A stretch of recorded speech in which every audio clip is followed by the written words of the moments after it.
One. Right. Afternoon, everybody. Welcome to this afternoon's committee.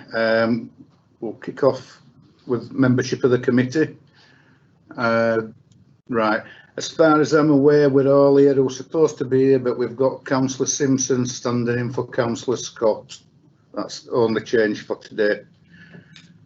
Can you refer to Deborah for the observers? Yeah. Yeah. Deborah, will you want to give us a quick briefing on the observers? Yes, thank you, Chair. I'm Deborah Wilts, Legal Officer, and I wish to make this short statement.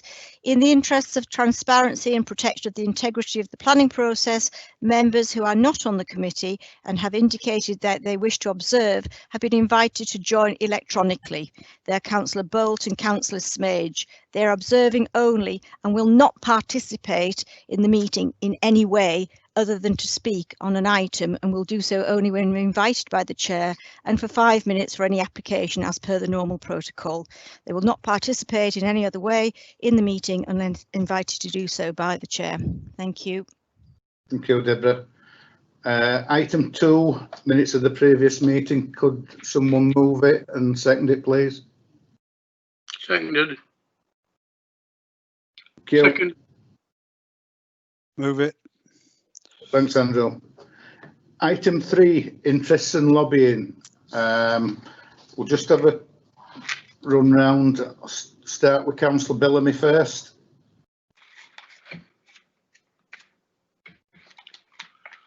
None, Chair. Thanks, Donna. Councillor Firth. None. Councillor Pattison.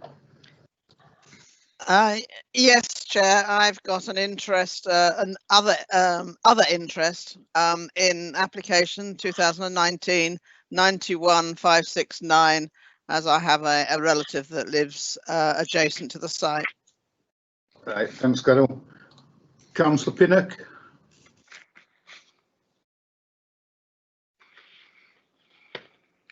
You're muted, Andrew. Yeah, I'm sorry. None, Chair. Thanks, Andrew. Councillor Simpson. None, Chair. Thank you. Councillor Sokol. None, Chair. Thank you. Yourself, Steve. Myself, I have none. Item 4, admission of the public. Obviously, we know that this is going out on YouTube and it's being recorded. So no swearing, shouting. Behave yourselves. Would I ever?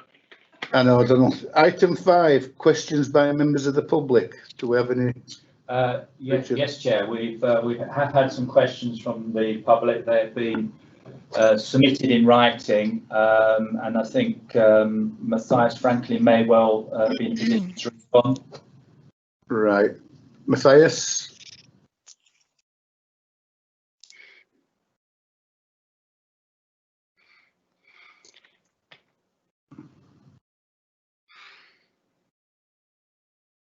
Matthias, do you want to respond to these questions at item 5?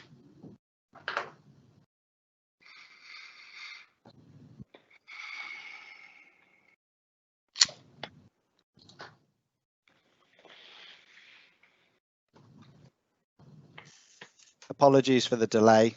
I was unmuting myself. Yeah, I'm happy to answer the questions when they're put forward, Chair. Happy to do that. Do you want me to answer them now? Yeah, if you will. Yeah, if you've got it. Yeah, I'm just accessing the questions themselves.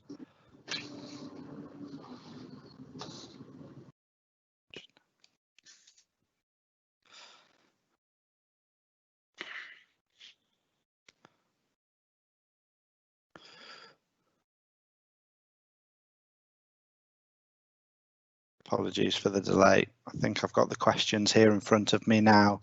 They were submitted on the 23rd of June to the governance team. Question 1 says, if the planning department proposes to dispose of a land asset which has a significant financial value as part of a planning application, who is responsible for ensuring the maximum amount is received to benefit the public purse? The answer to that question is it is not a material planning consideration. Financial value is a civil matter that goes outside of the determination of a planning application. If there are independent landowners who wish to ransom each other, that is a potential they can exploit. But in terms of this planning application, that's not a relevant consideration. Question 2. If a senior planning officer instructs a member of their staff to provide information to a member of the public in advance of a planning meeting and they fail to provide the information, do the planning officers and/or committee acknowledge that the public have been disadvantaged, and is this a breach of duty? In relation to question 2, I would say that members are provided with reports that cover the issues relevant to a planning application. Planning application information is all available to the public, either electronically online or in pre-COVID days, the application could have been inspected. I'm not sure that there would be any disadvantage to individual groups, but there isn't any context to this, so I can't give a fuller answer to that question, I'm afraid. Question 3. Can you tell me if details of consultations appear in a committee report, but not on a website page for the application, whether the report should be withdrawn and the matter deferred?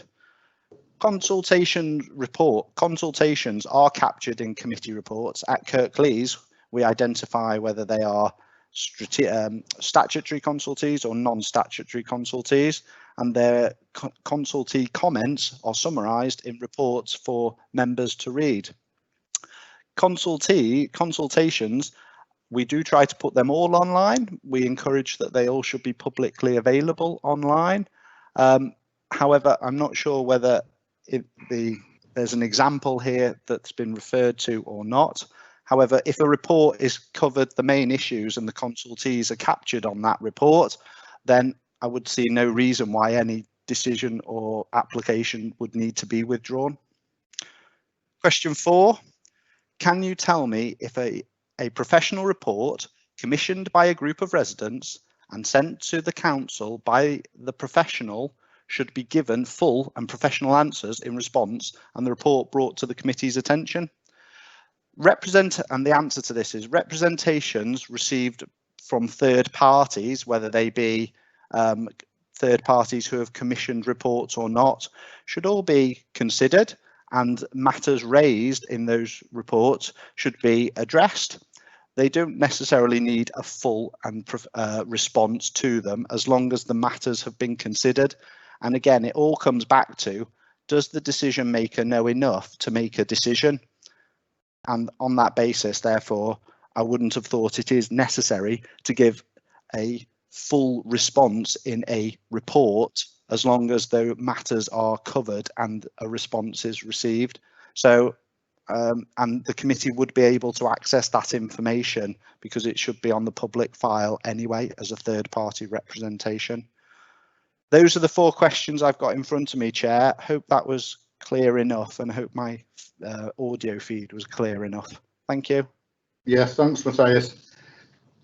Item 6, deputations and petitions. None received, Chair. None, thanks, Richard. Right. At this point, committee and anybody that's watching, we have got quite a few applications to go through today. Now, to try and move some progress relatively quickly, there's some items which I think we can do in a short period of time. So, committee, if you're okay with this, if we can do items 11, 12 and 13 first, and then revert back to the original running order of the agenda, it'll give us a little bit of a sense that we are actually making some progress. So are you okay with us? Move that, Chair. The agenda that way? Right, thank you. Thank you. Right. Also, just before we go to the first application, obviously we haven't been doing site visits now. Then there's been quite a few photographs and pictures that's been sent out, and some of you will be familiar with some sites anyway because we have visited some in the past. So that's that thing. And if somebody so wanted to, you can go and have a look at a site yourself anyway. So from that, I'll just remind you about mobile phones, even though it was my mobile phone that went off last time. If you can put them on vibrate or silent. We'll go to agenda item 11. I think it's Kate that's doing this item. Oh, Victor.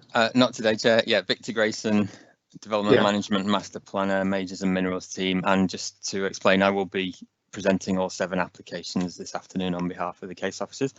So this first item 11, is an application for a new industrial building for use by a textile manufacturer and printing business at Spinksmire Mill, Meltham.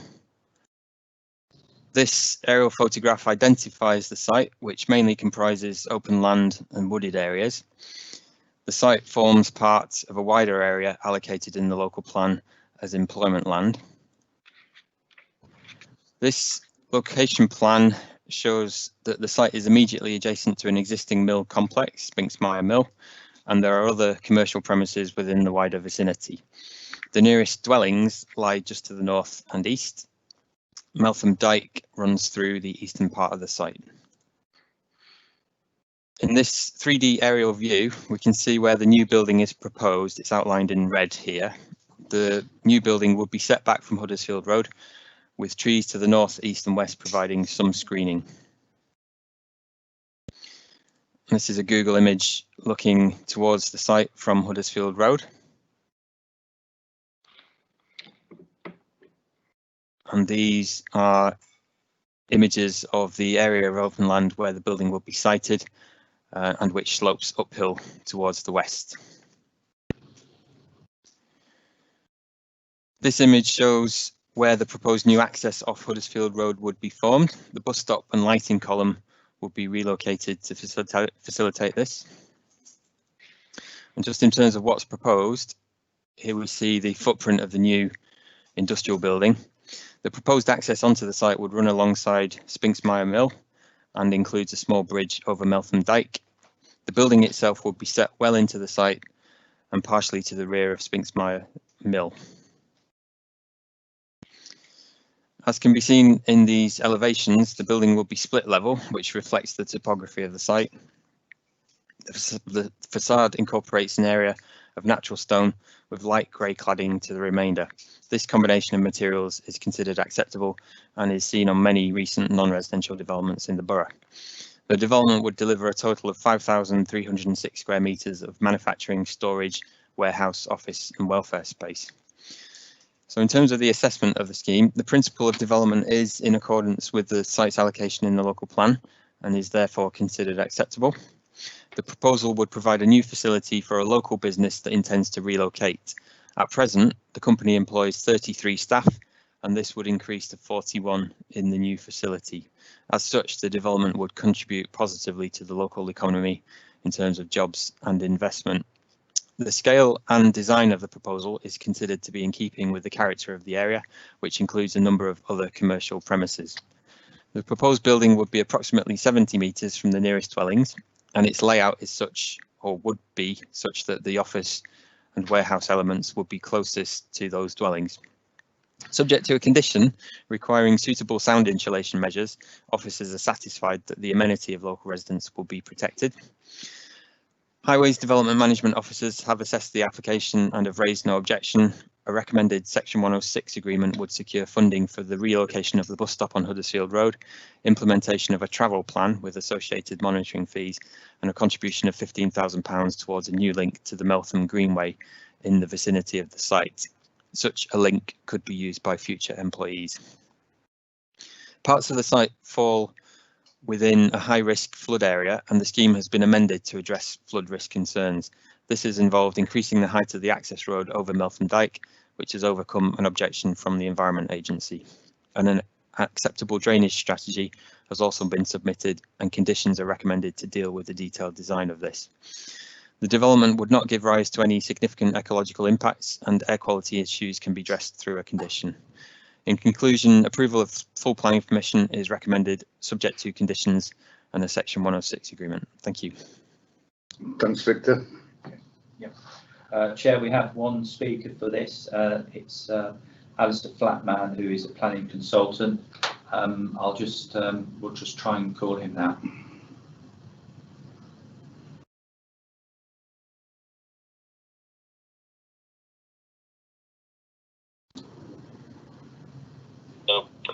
Good afternoon, Alistair speaking. Alistair, hi, it's Richard Dunn from Kirklees. Hi, Richard. Hi. Alistair, we're on your application now, and obviously you've requested to speak. So if you could just confirm your name and who you're representing, and then if the committee can hear you, we'll ask you to obviously go ahead and address the committee.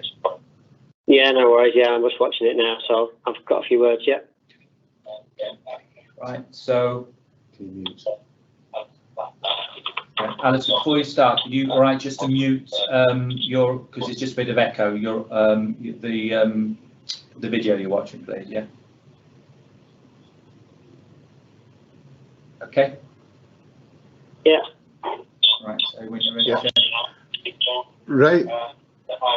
You have 3 minutes. No, just we're still there. Sorry, Alistair. If you can just mute the online. Yeah, I've done. Fine, that's great. Thank you very much. Yes, so when you're ready to check. Right, Alistair, you've got 3 minutes. There's a clock on screen which will start counting down, and 3 minutes is yours. Thank you, Chair. Good afternoon, Chair and members of Planning Committee. My name is Alistair Flatman and I act as the planning consultant for this application. Given the comprehensive nature of the report before you and the positive recommendation, I'll keep this short, mindful of your timescales. So I'll just really summarise. The proposed industrial development is on an allocated site, as explained by your officer, so it's obviously acceptable in principle. We've worked closely with the EA and your highway team to address flood risk and highways matters, so there are no outstanding objections from consultees or council officers. The contributions that have been proposed are acceptable to us, and we're moving towards that legal agreement. So yeah, we welcome the positive report before you and respectfully request you support officer recommendation to approve subject to legal agreement. So yeah, if you've got any questions, happy to answer those. Right, thanks, Alistair. Thank you for that. Right, Richard. Right, members, it's open to you.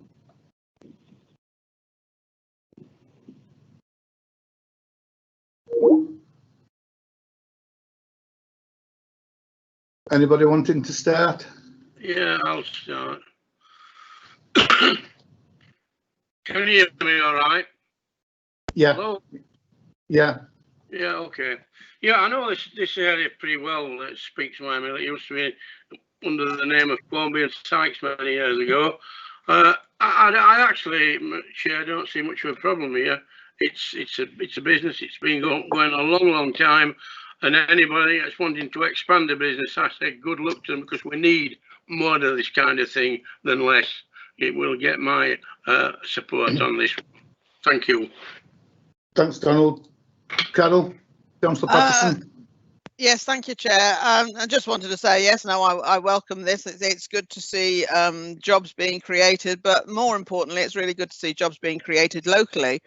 And not in a Huddersfield Town Centre, Dewsbury Town Centre, which should add to better travel plans of the employees, etc., reducing carbon emissions and adding to the or helping to the green agenda. So I will move this the officer's recommendations.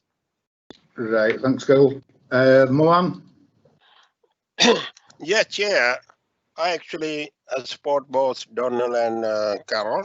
I think it is industrial development. I know there in the report it says the country section 106 contribution not good enough. I think it's a good enough to cover the cost of relocation of the bush shelter and cover the other costs. But I'm more than happy to second the this application to approve it. And because the ward councillor were asking about some provision of cycle lane which is in there, and I know this most of the industries in flood zone both, either measures have been taken to increase the height of this bridge. So I'm fully supportive of this application. Thank you. Right, thanks, Mohan. That looks to be it for speakers. So it's been moved by Councillor Pattison, seconded by Councillor Sokol. We'll now go to votes. Richard? That's fine, thank you. So I'll just go around to confirm, obviously, your vote, and this is voting for the officer recommendation as detailed in the report. So we'll start with Councillor Bellamy, please. For. Thank you. Councillor Firth. For. Councillor Pattison. For. Councillor Pinnock. For. Councillor Simpson. For. Councillor Sokol. For. And Councillor Hall. For. Thank you, Chair. That's unanimous. So officer recommendation is approved. Right. We'll rush on to item 12, seeing as we're all feeling good and I can see loads of smiling faces. So this is the application at Bradford Road, Dewsbury. Thank you, Chair. Victor Grayson again. This is an application for full planning permission for the conversion of and alterations to existing Grade 2 listed buildings to create 27 apartments at 23 to 25 Bradford Road, Dewsbury. Dewsbury Town Centre is located 200 metres to the south of the application site, which is shown outlined in red here. The site's two buildings meet the back of the footway of Bradford Road, and the site is within flood zones 2 and 3. The site currently accommodates two existing buildings that adjoin another building, Bill Hargreaves Cycles, to the north. To the south is the Kirklees College car park, and to the west is Dewsbury Beck, and beyond this is a car sales garage. The wider area is defined by a mix of uses.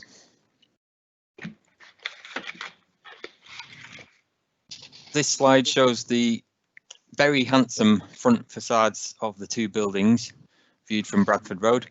The buildings have been vacant and in a poor condition for some time.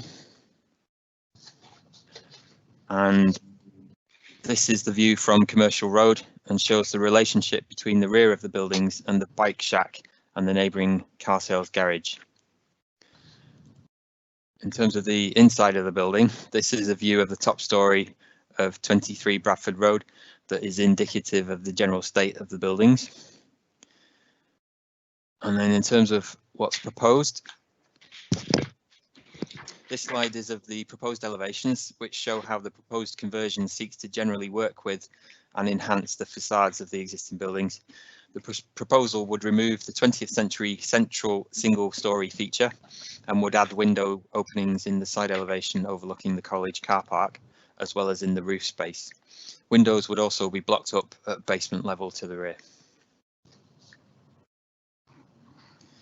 This slide shows the existing ground floor plan and demolition proposed, and also an area highlighted with a dotted red line of structural instability. The existing floor plan very much still reflects the site's former use as rag warehouses. Each floor is relatively open plan with offices to the front at ground floor level. And then in terms of proposed floor plans, these are shown here at ground floor and lower ground floor level at least. The proposal is for the conversion and alterations to the existing buildings to create 27 flats consisting of 5 studios, 14 one-bedroom units, 7 two-bedroom units, and 3 three-bedroom units over 4 floors. This is considered to be an acceptable mix of unit sizes. 15 of the 27 units are to be rent-to-buy units. This is considered acceptable as a form of affordable housing. Bin and cycle storage is proposed at lower ground floor level. There would also be a lift and internal circulation space. A courtyard area or amenity space will be created between the two buildings, which would also include bin collection facilities. No vehicular access or car parking is proposed as part of this development. No objections have been raised by consultees. However, ward members have raised concerns regarding the storage and collection of waste and the risk of bins being left on the footway. Members have also questioned the proposal's lack of car parking. A waste strategy has since been agreed with the council's waste strategy officer, who is attending today's meeting. In summary, the necessary waste and recycling facilities will be provided at lower ground floor level, and on bin collection day they would be moved via a lift to a temporary storage facility at ground floor level. The bins would then be collected for disposal from this area when the refuse lorry arrives.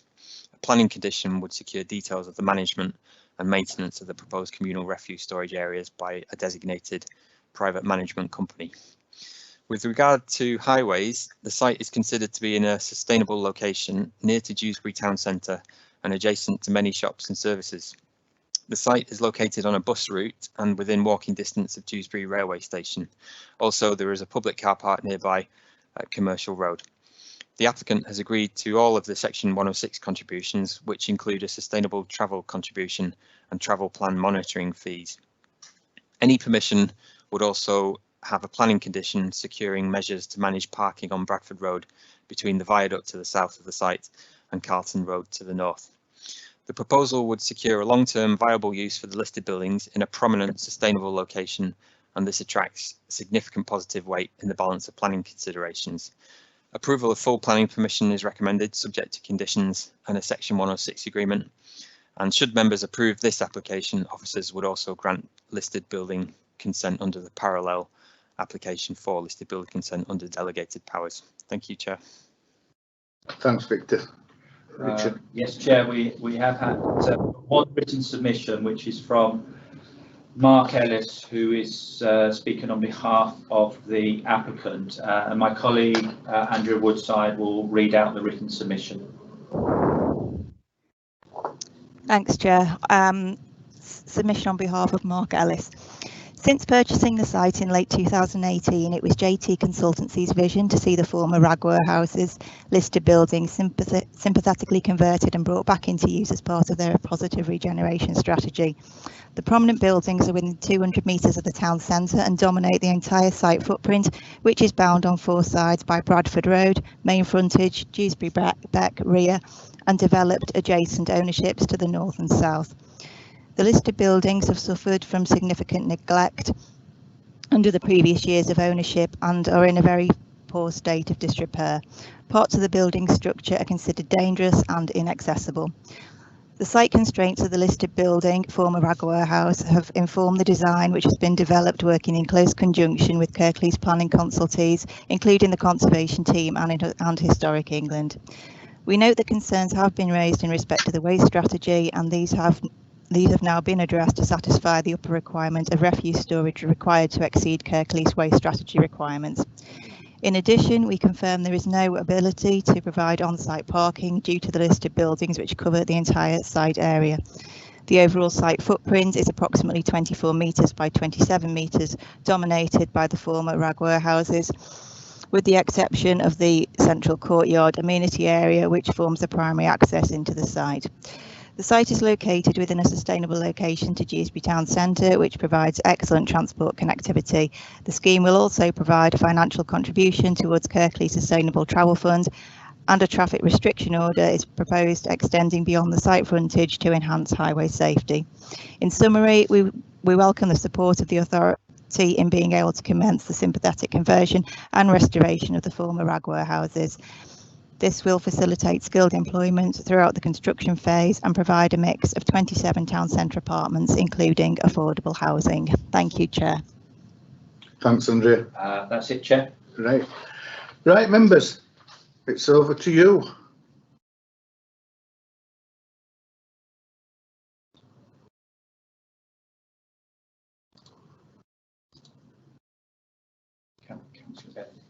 Donna?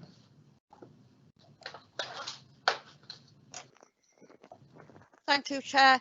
I have some real concerns with this, especially with there being no parking.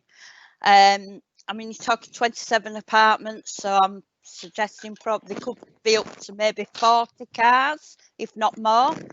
I know you said there's a public car park in close vicinity. It'd be interesting to know, is that a pay and display car park? You know, do they have to actually pay to park in there? Like I say, I just, you know, it'd be great to get something done with this building. I can see that, I can see the potential, but the car parking issue is a real issue. Can you, you know, put covenant on to say that all buyers can't have cars? I very much doubt that that'd work. So yeah, I've got some real concerns. Thank you. Thanks, Donna. Will Simpson. Thank you, Chair. I wholly appreciate what Councillor Bellamy's just said and the representations that the ward councillors have made. Parking, having looked at the application, is a concern for me because we know that not all of the people who end up living there, if permission is given, will end up using sustainable travel. So there will be some need for parking. But on the other hand, you know, it's going to provide some much needed housing in a sustainable location, as has been said. And it's clear that the building condition isn't fantastic, and it will safeguard the future of a listed building and improve the condition. So on balance, I am minded to support the application, but I would be interested to know if there's anything further that can be done to support the parking issue. Like Donna says, that is the car parking that's available pay and display. Can anything be done to subsidise that if it is, or any steps that can be taken to, you know, further mitigate that issue? But on balance of all the considerations, I'm minded to support. Thanks, Will. Councillor Pinnock. Thank you, Chair. Yes, I went to look at the site yesterday, and it's certainly very impressive. And I have a number of questions which whilst I am very generally supportive of this this application, some of them have already been touched on, including parking. I'll go through them, through the questions I have in the order that they appear in the report. Public open space, there is a contribution for that. Where are we thinking of putting it? The contribution. There was something about repairing the slates, Welsh slates, it says specifically, and if any need to be replaced, will they be Welsh slates that they're replaced with? And similarly, and this is probably a question for the listed building consent, double glazing. Given that the site is a moderately noisy location, I would have thought double glazing was essential, but I can't see anywhere in the report that specifically mentions that. If I can come on to the car parking, as other members have said, people won't necessarily go along with the idea that you don't need a car. Is it possible that a certain section of that car park could be reserved in some way for people living in these flats? Or, I mean, just tell me if that's not practicable, but it does seem to me that could be a way around it. And there is another issue to do with parking. If you're going to put no waiting in front of this building and for a long way up from it, what are you going to do when people move in and there's a removal lorry needed to park there? Is there a way of getting around that? The waste, I think it sounds as though that's been sorted, but I suppose the same applies, a bin wagon being parked on the double yellow lines, but we probably learn to put up with things like that. But generally speaking, I do wholeheartedly support this building because they really are lovely buildings. Certainly at the front, the back is a little more basic, but yes. Some answers to those questions, please. Right. I'll go through and get other members to speak. Yeah, I've got you down, Donald. And then I'll get Victor to come back and answer questions where he can. Mohan next. Yeah, Chair. I'm listening member about asking about the car parking facility around this building. Mr. Chair, we got quite few buildings I've seen in Huddersfield town with a listed grade second listed building in the town center, yeah, which have been converted into in the past to the residential unit. We never provided any car parking facility because within the town center we got some multi-story car parks and other. We got here applicant who is committed to bring back this beautiful grade second building into use, yeah. We try to put some too many condition on the parking condition and other conditions. Yeah, I think we will lose out this the applicant investment in the town. I read the report. There is a nearby car park. Yeah, close to, not too far public car park. If members have some car, those residents have some car, they can park there. Yeah, so taking into account these, my main point is how we save this building. If we try to put too many parking issues, I don't think so we will achieve it. We got a very good mixture of units which will help the people, especially young people, yeah, and affordable unit and the single bed and double bed as well. So please, we should not put too many conditions on this one, and we officer have sorted other condition waste management waste problem. Yeah, the officer have worked out with the officer. So parking, I think I know it's a bit difficult, but it's within the town center. We take into account the use of, we bring back the this great second building into use. Thank you. Thanks, Mark. I'm supporting. Right, Carol.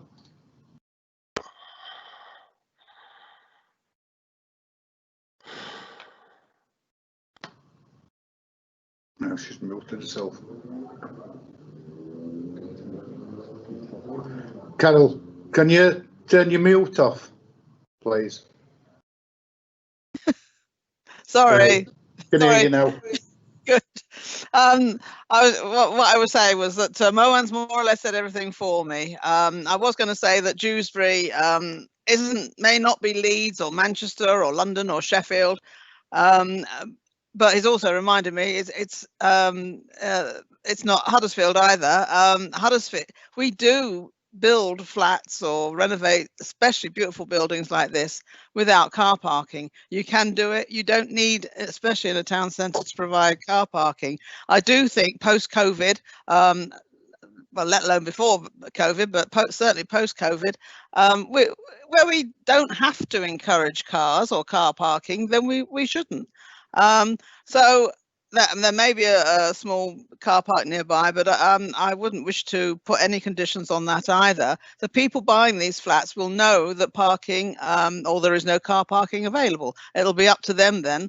And I'm sure there are plenty of people who'd be happy to buy one of these, walk to the station, unfortunately go off to Leeds or to Manchester for their employment, but come back to Dewsbury in the evening and spend their well-earned pennies there. It'll attract a particular client group or customer, but it does mean these buildings will be saved. So I'm quite happy to again move the officer's recommendations. Thank you. Right, thank you, Carol. Councillor Firth.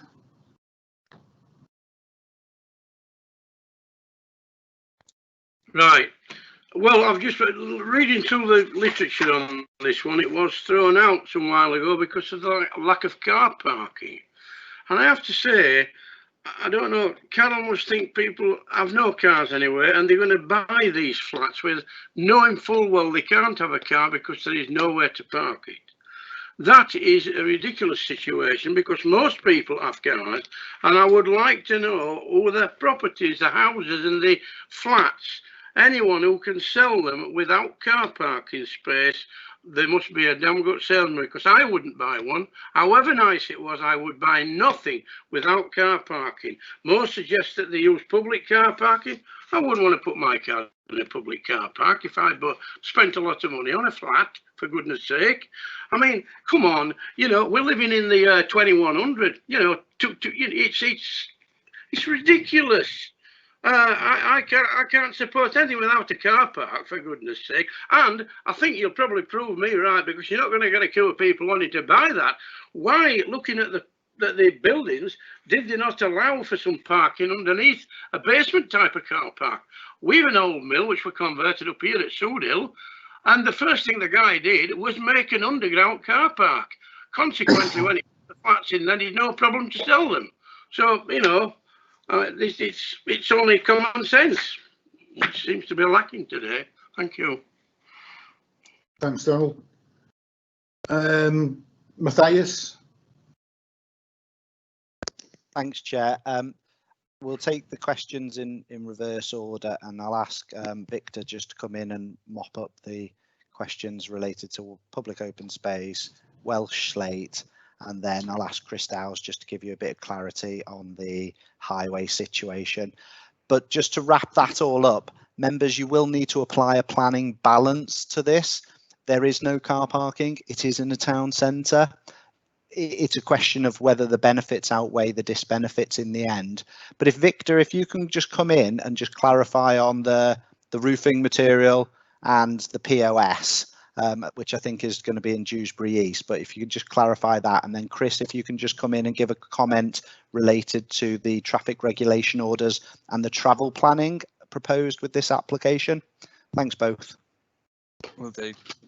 Through you, Chair, just on the public open space contribution question, our colleagues in landscaping haven't been specific about where that money would be spent, but they have advised that it can and would be spent within the Dewsbury East ward, most likely on an existing area of open space that requires some form of upgrade.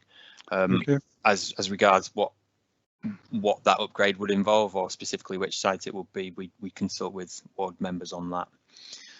There was a question about noise insulation and glazing.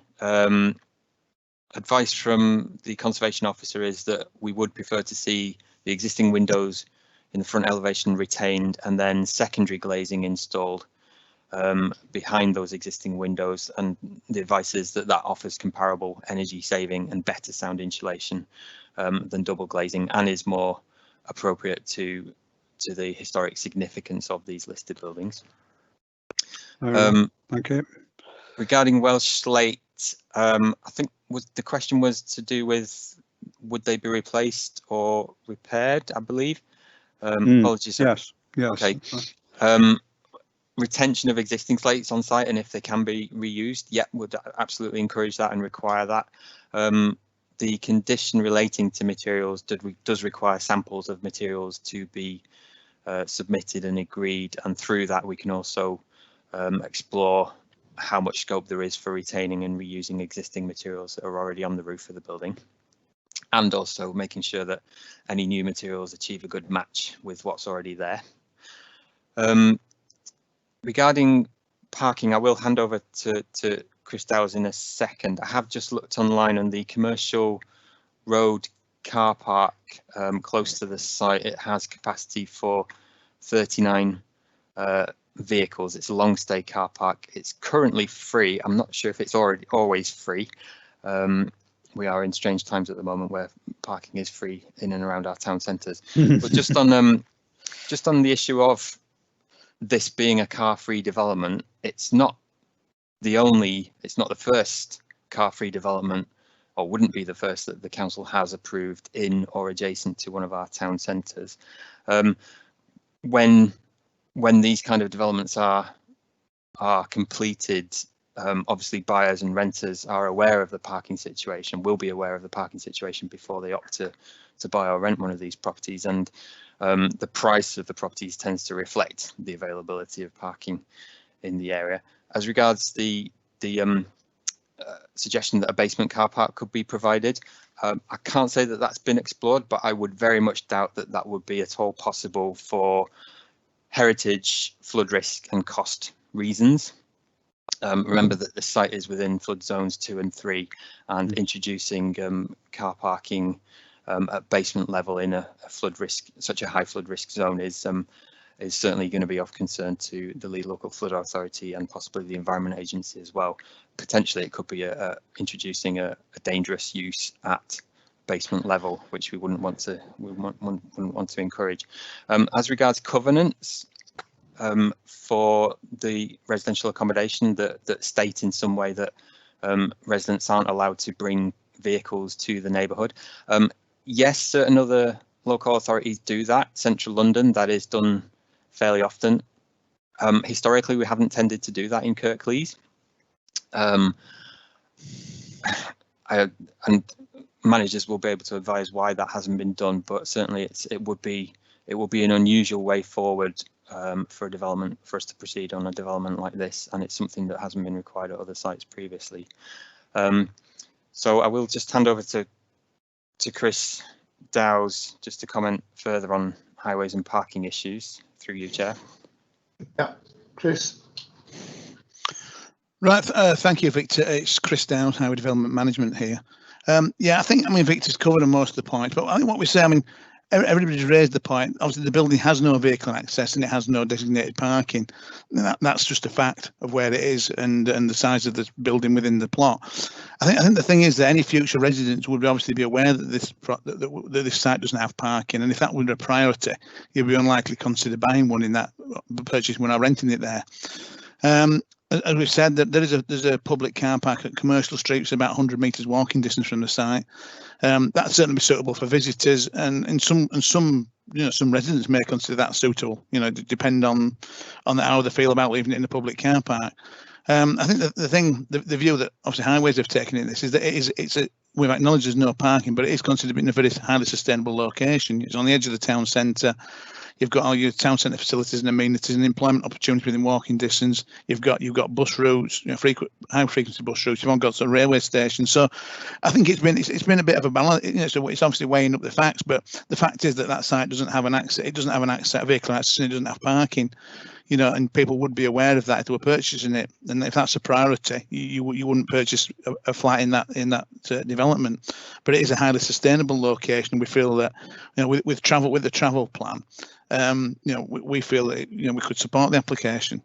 I mean, there's a TRO is proposed along the Bradford Road site frontage. I mean, parking on this currently limited between 8:30 and 6:30 Monday to Saturday. You can't park along the frontage, but you can park in the evenings.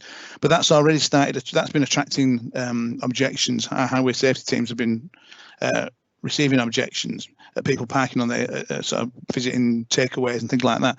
So hence we've got the TRO to try to clear parking off the front.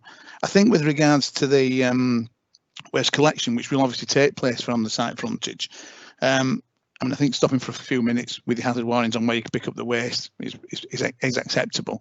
Although the TRO, when it's advertised, it could be designed with a designated loading bay just in the right location, so that it could stay in the loading bay just to pick up the waste. But that would obviously come out in the details of advertising and promoting the TRO. What about removal vans? Well, I think yeah. I mean, if it was a loading bay, it would also apply to any vehicles that were loading. So if it was a removal van that was unloading, it would satisfy that as well. Fair enough. Yep. Thank you. Okay. You. Any more speakers? Yeah, Stephen, I'd just like to say something again. Yeah, done with you. Yeah, okay. Victor said it's in a flood zone and it wouldn't be safe to put motor cars in a basement underneath in a flood zone. So why is it safe then to have a lot of people living in a flood zone? If it isn't fit for cars, surely it can't be fit for people. Let's be fair, let's get some common sense out of this. This building's big enough to supply an underground car park and a basement car park, and everybody be happy. Because you're going to have a problem whether is putting the money into these. I won't want to put my money into them, thinking that we're not going to sell them all, because if there isn't a place for a car, you aren't going to sell them straight away, if at all. So, you know, I wish people would. It isn't obviously good enough. There's a floods of cars underneath, but we put people there. That's counterproductive. It's, well, that's all I'm going to say, Stephen. Donna? Thank you, Chair. There's been a lot of talk about this being in a town centre. I'm a bit, is it really in the town centre? Now, I wouldn't mind knowing if that's designated as town centre on local plan. I still don't think it's really acceptable. You know, 27 apartments, like I say, you know, if every apartment has 2 cars, you know, that's a lot of cars. It even means that car park's not big enough. So yeah, to be honest, I cannot see a way of me supporting this at all. I do agree something does need doing with the building, and you know, it'd be nice, but I think we really do need to get to grips with something for cars. And I know there's been comments as well about buildings in Huddersfield built, you know, without car parking, etc. Most of them, and from my memory, I think you will find has been student flats. So the university has got car parking in some space somewhere. Thank you. Carol? Thanks, Chair. Just to come back again and say that certainly in Huddersfield, in Liverpool, in Leeds, in London, I know personally of blocks of flats, some of them in renovated mills just like this, where absolutely no car parking is provided, and they are there's no problem selling them whatsoever. They're not all student flats in Huddersfield, certainly the ones in the town centre, and certainly actually if you ask the university, they don't want students with any flats either, I mean with any cars, because they haven't got much. They've got no car parking of their own now anyway, as the university. So there is a section of the population that are quite happy to buy a property without car parking, and especially especially if it's in a town centre, which I do believe this is. It's right by in Dewsbury, and it's so close to the railway station, let alone other facilities in Dewsbury. And as I said before, if we have the opportunity, I don't think we should be encouraging people to own cars.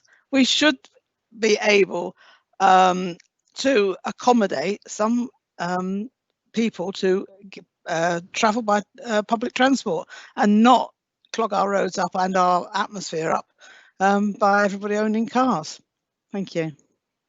Thanks, Carol. Will?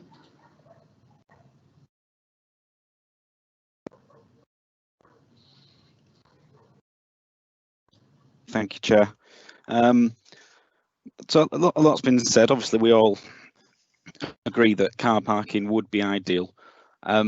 As Victor's said, as he's outlined, I suspect it isn't possible for them to provide it on this particular site, and I worry that we would be not only rejecting this opportunity to invest in the building where it's much needed, but also condemning the building itself if that were to be a solid provision must be given on this site for us to accept any form of application. I suspect we'd be condemning the building as well as rejecting this opportunity to provide housing.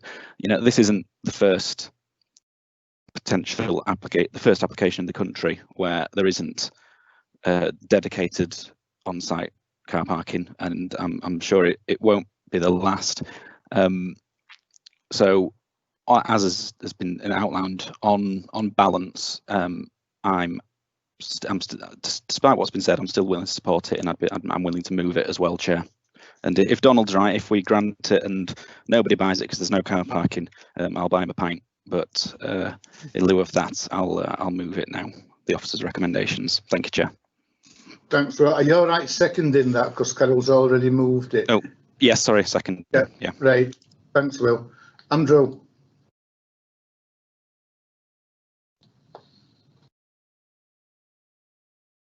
Andrew, can you unmute yourself, please? That's it. We need to be realistic about this. The site itself is very heavily constrained by the building. It doesn't extend either side of it, and we can't provide parking for the reasons that have been mentioned. To put car parking in a flood zone 2 or 3 would be exceedingly expensive, and it just won't happen. But as Councillor Patterson said, there will be people who will take flats in this building, even if there's no parking. And let's get on with it. I think it's important to bring these buildings back into use. They are a valuable part of our townscape, whether it's technically in the town centre or not. It's close enough to the town centre to make no difference, frankly. So I wholeheartedly support it. Thanks, Andrew. Deborah. Deborah Wilkes. Sorry, Chair, just trying to unmute myself and get my Skype working. Right. I don't know, what would you like me to comment on, the ability to put a covenant or Well, is it possible to put a covenant on? I wouldn't have thought that it is. Well, I mean, examples have been raised about London. I don't think Dewsbury is in the same category as requiring flat owners not to have a car, and I would have thought on balance that we can't do that. I mean, we have done it with student accommodation because there are a certain category of residents, students who are required to take that accommodation, which is university accommodation, and not have a car, but individuals are at liberty to own a car and buy flats if they like. So I would say no, we can't do that. Right. Thanks, Deborah. Matthias? Yeah, just very quickly, Chair, I wouldn't be comfortable with enforcing a planning condition with a covenant restricting occupation. I've experienced it in other authorities. So I think, yeah, as you say, it's been it's a judgment on this one about the planning balance, and members seem to have summarised that position quite nicely. So no further comments from officers, Chair. Right, thanks, Matthias. Right. I must say, when I was briefed on this, I thought, well, there's, rubbish situation that's been sorted, parking, it does happen where it's not possible to have car parking spaces. There were 1 or 2 other issues as well, but when you sit back and look at it all as a whole, and it looks as though if this application didn't go through, it's more than likely these 2 buildings are eventually just going to crumble and fall down, and I'd like to see them remain stood up if at all possible. So that's my feeling on it. It has been moved by Councillor Patterson, it has been seconded by Councillor Simpson, so I would like to go to the vote. Therefore I'll hand over to Richard. Okay, thank you, Chair. So to confirm, it's been moved by Councillor Patterson, seconded by Councillor Simpson, and it's to approve the officer recommendation as outlined in the report. So I'll start, if I can please, with Councillor Bellamy. Against. Councillor Firth. Against. Councillor Patterson.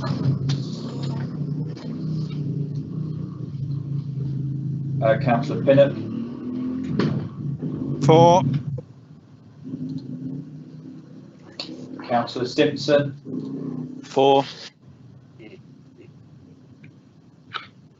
Councillor Sokol. For. And Councillor Hall. For. Thank you, Chair. So that's 1, 2, 3, 4, 5 for, 2 against. So the officer recommendation is approved. Thank you, Chair. Right. Next, we'll move on to page 197. This is item 13, and we're back in Meltham. Victor. Thank you, Chair. Victor Grayson again. This is an application for full planning permission for the partial demolition of units 1 and 3 at the Meltham Mills Industrial Estate, Meltham, and the erection of 10 industrial units and the formation of 46 parking spaces. Meltham Mills is allocated as a primary employment area, PEA, within the local plan with a total area of 19.45 hectares. This application relates to a portion of the larger PEA with a site area of 0.58 hectares. The application site's red line boundary is shown here. It has a very odd caliper shaped layout. Presently, the majority of the site is occupied by large commercial buildings. These are of brick and concrete construction with metal sheet roofing. The current image shows the front of Unit 1, highlighted with annotations there, and the building to the left of Unit 1 would be retained. This is an image taken from the adjacent bridle way. If I just move back to a previous slide, members can see the green line to the right-hand side of the application site. That is the bridle way from which this image is taken. And that bridle way is, of course, a public right-of-way. This photo also shows the separation between the existing building and that public right-of-way and the typical appearance of the existing structures. This block plan illustrates how units 1 and 3 would be demolished and their site redeveloped. Part of the existing structure would be retained and rebuilt to form 10 small industrial units for B1C, B2 and B8 use. The remaining space will be dedicated to a 46 space car park and a new one-way access route for heavy goods vehicles. Currently, access for HGVs to the site is limited by the narrow routes and limited turning space within the site. The proposed one-way system for HGVs is denoted on this slide by the red line. This is a floor plan of the 10 new units. These would have floor areas of between 93 and 186 square meters. They are intended to be occupied by small businesses, small local businesses or tradespeople.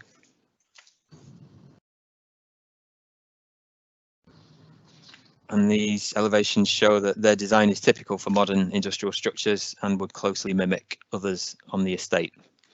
So as mentioned, the site is within a PEA where employment generation uses are protected. It's acknowledged, though, that the proposal would result in the net loss of 2,547 square meters of commercial floor space. However, officers consider the proposal to be a more efficient use of land and that the proposal has greater benefits for the wider industrial estate. There is limited demand for units 1 and 3 due to there being numerous similar sized units on the estate, due to their lack of modern facilities and due to the site's distance from the motorway network. Both units 1 and 3 have been historically underoccupied. The proposed units are designed with the local economy in mind and would help meet demand from smaller local businesses and tradespeople. Currently, the estate has a limited provision of smaller units. And then, as per yesterday's committee report, the applicant has stated that likely employee numbers would be between 30 to 40, whereas units 1 and 3 currently support very low employment levels. Regarding the proposed outdoor changes around the site, the proposed new one-way route would allow larger HGVs to access the site more safely and efficiently. Parking at the site is currently limited, and the new car park would address current shortfalls. These measures would increase the attractiveness of all the other units on the estate. Accordingly, officers do not consider the proposal to be detrimental to the PEA or its purpose, and the principle of development is considered acceptable. Other material considerations, including visual amenity, residential amenity, and highway safety, have been assessed within the committee report and found to be acceptable. No objections have been received from members of the public, and approval of full planning permission is recommended, subject to conditions. Thank you, Chair.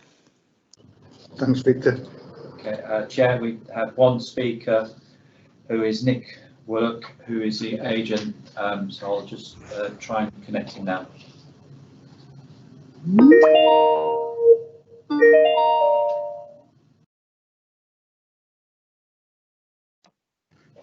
Hello, Nick Willock speaking. Nick, hi, it's Richard Dunn from Kirklees Council. Hi, Richard. Hi, Nick. Right, Nick, you're online now. If you could just confirm your name and who you're representing, and then if all committee members can hear you, you'll obviously have your 3 minutes in which to address the committee. So if you can just confirm your name, please. It's Nick Willock, Robert Halstead, planning agents for the applicant. Okay, I think all members can hear you. So whenever you're ready, Chair. Right, Nick, you have 3 minutes starting now. Thank you, Chair, members. I'm just going to talk briefly about the economic benefits. The applicant has invested heavily in the wider Meltham Mills complex over recent years, modernising units and reconfiguring certain areas in order to increase attractiveness to businesses within and from outside Kirklees. This investment has largely been successful. However, the historic legacy of a significant number of older, larger units means they are generally unattractive to businesses wanting a convenient motorway location. So they are harder to let in this semi-rural location and typically stand empty or are significantly underused for lengthy periods of time. This is not to say the applicant wants to change all the larger units into smaller ones. My Skype bar at the bottom is spinning. There's a circle of doom which doesn't let me do anything. I can't switch it off, and there's a Skype where. Sorry, Nick, if you could just, we'll sort this out. If you just bear with us 1 second. Sorry. And we've sorted it. Yeah. Sorry, Nick. Can you carry on? We'll give you some extra time at the end. Okay, sorry, I don't need the full 3 minutes. This is not to say the applicant wants to change all the larger units into smaller ones. To the contrary, the applicant merely wishes to provide the right balance between small and large units in order to optimise demand from businesses wanting to move to the complex, and hence ensure the units are let as fully as possible and for as long as possible. This means that employment levels will be higher and more sustainable across the estate.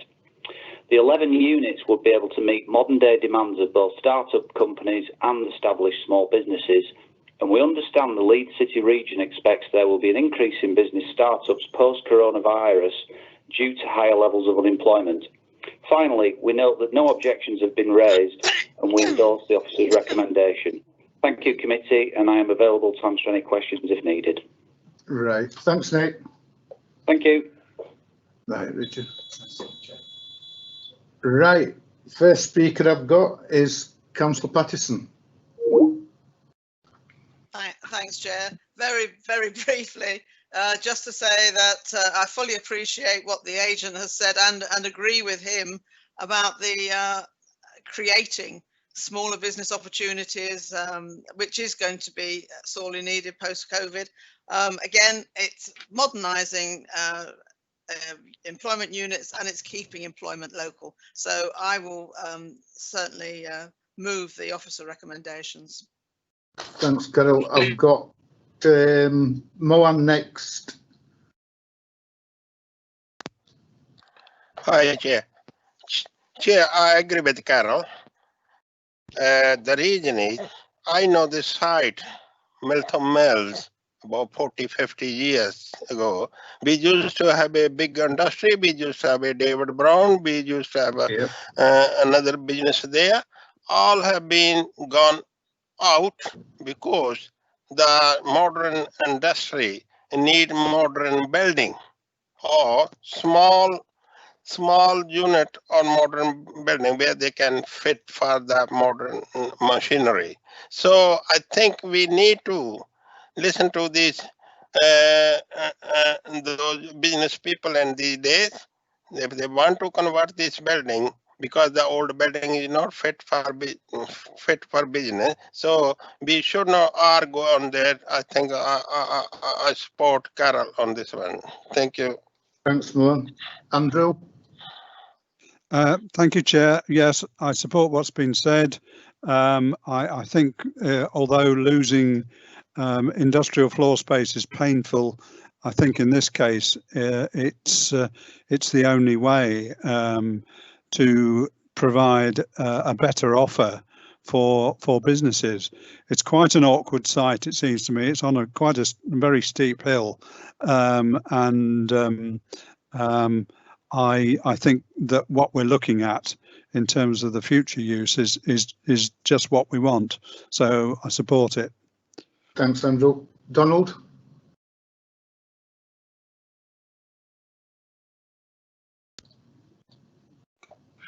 Yeah, sorry about that. Yes, small units, more businesses, that's what we need. That's what I'm going to support. No problem at all. Thank you. Will you second that, Donald? I'll second it. Thank you. Any more speakers? No. Right, it's been moved by Councillor Pattison, seconded by Councillor Firth. Richard, if we can go to vote, please. Thank you, Chair. So to confirm, this is a vote to approve the officer recommendation, and if we could start, please, with Councillor Bellamy. For. Thank you. Councillor Firth. For. Councillor Pattison. For. Councillor Pinnock. For. Councillor Simpson. For. Councillor Stockholm. For. And Councillor Hall. For. Thank you. So that's unanimous. Officer recommendation is approved, Chair. Right, thank you. Next item, we go back to his original agenda, which is page 9. This is Northorpe Lane at Murfield. Victor, when you're ready.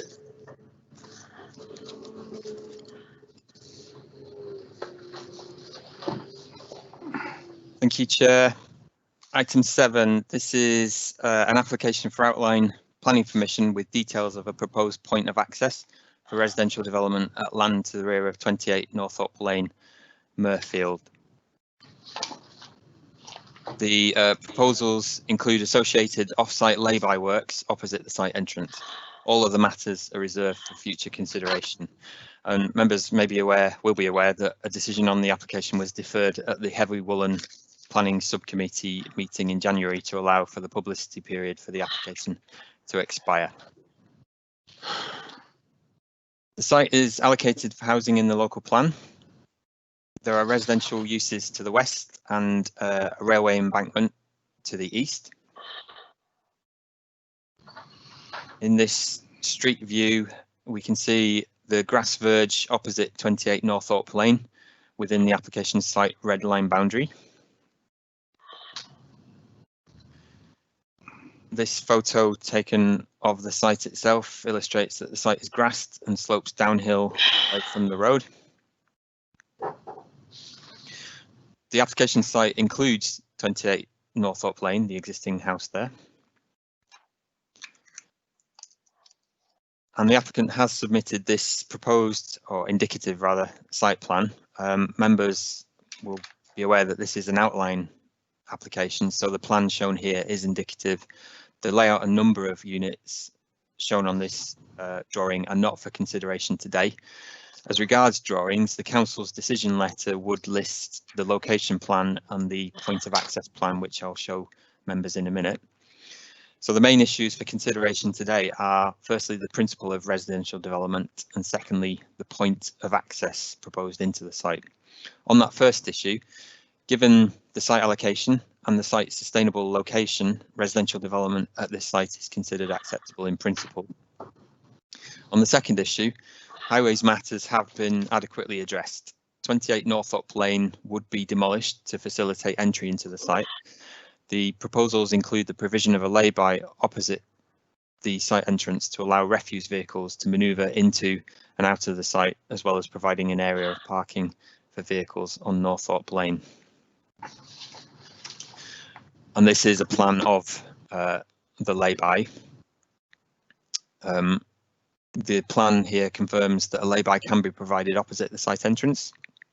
However, it is recommended that full details of this lay-by be reserved for future consideration. The proposals have been assessed by Highways Development Management officers who have confirmed that the development's impact on highway safety is acceptable. And if I may now, Chair, just hand over to Chris Dowes, Highways Development Management Team Leader, to comment on those highways issues. Yeah, Chris. Right, thank you, Victor, and through you, Chair.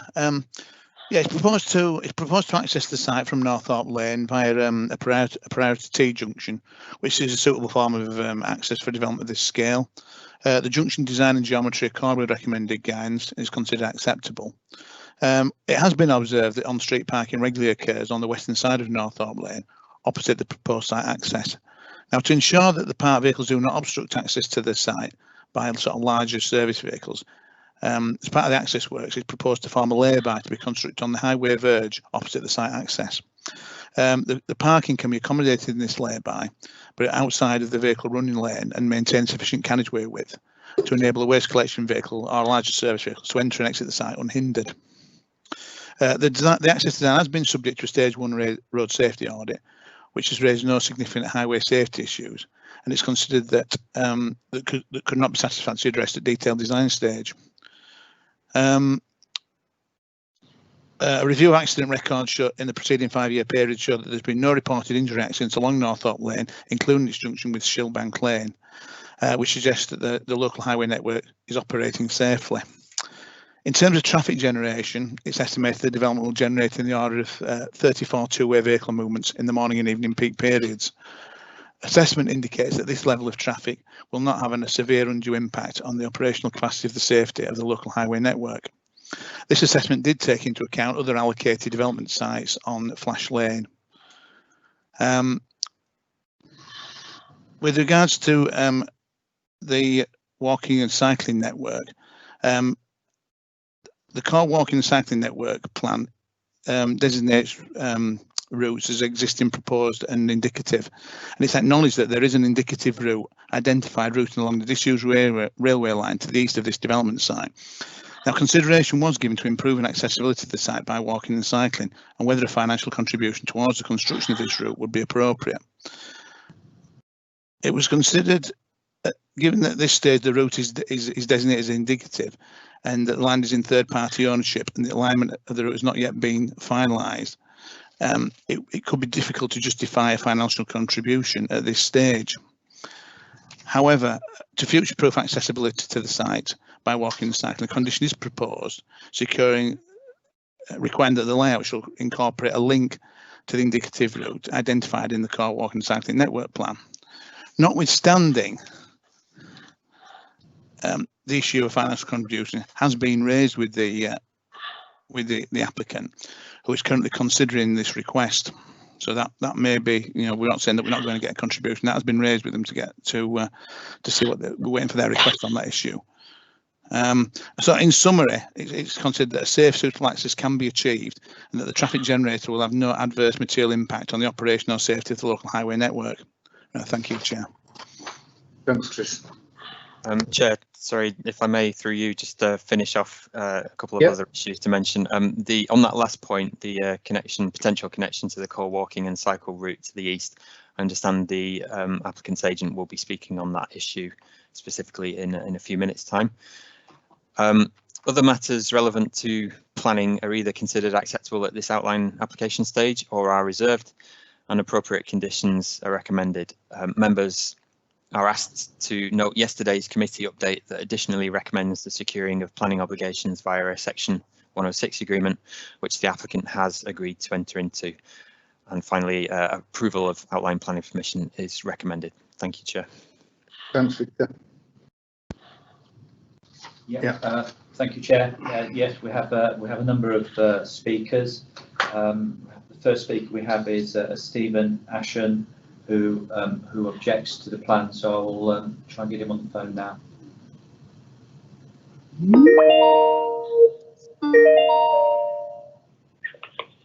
Hello. Is that Stephen? Hi.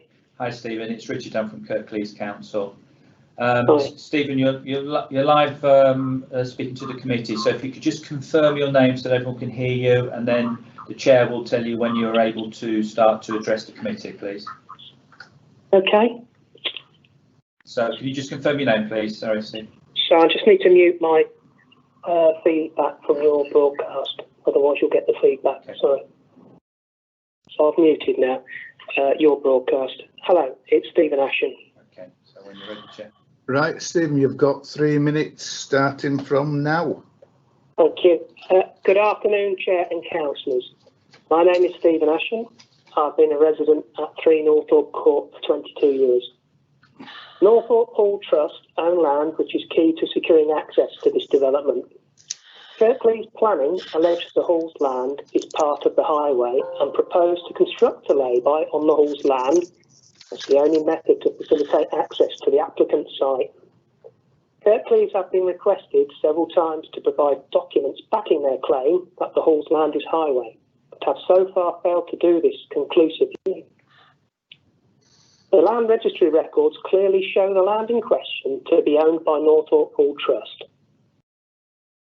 Northorpe Hall Trust previously had a garage on their land, which went completely unchallenged by Kirklees Highways Department. The Trust took down the garage itself when the structure weakened, but nevertheless still park on its footprint today.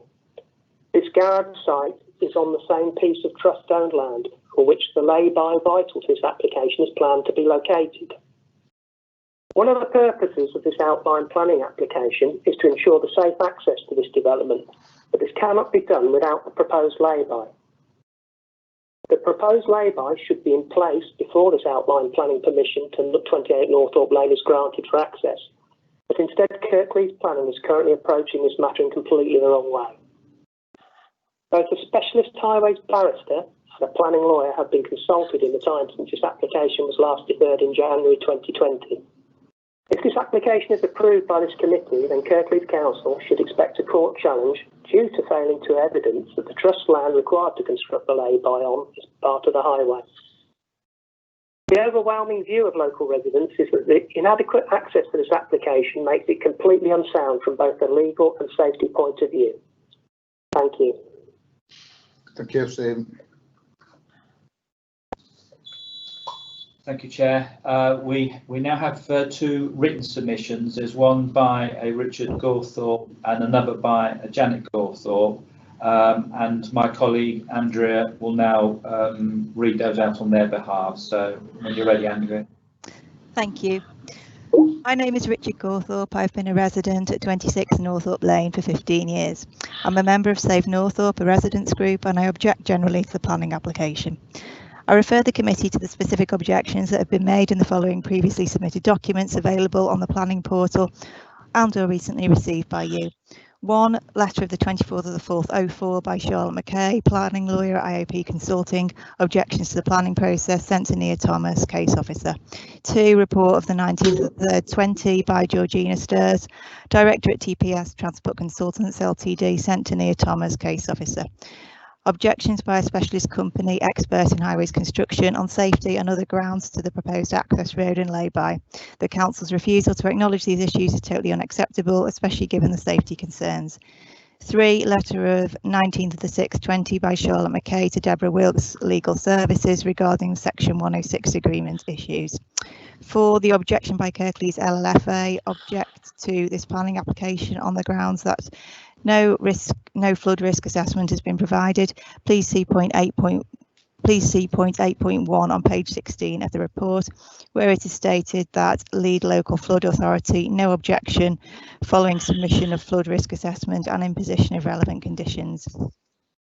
However, if you refer to the document itself, Kirklees LLFA's actual response was, Kirklees LLFA object to this planning application on the following grounds. No flood risk assessment has been provided and no surface water drainage proposals have been submitted.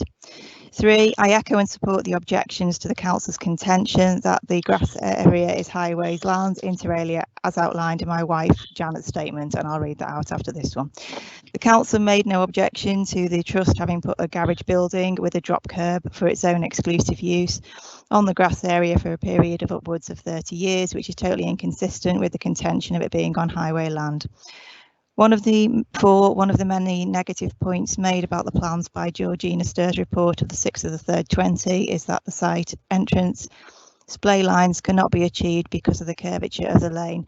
Both my front garden and Mr. Fern's garden would have to be encroached upon to comply with entrance regulations. Neither myself nor Mr. Fern have been served any proper notices or indeed any notices at all in relation to that. Yours sincerely, Richard Gawthorpe.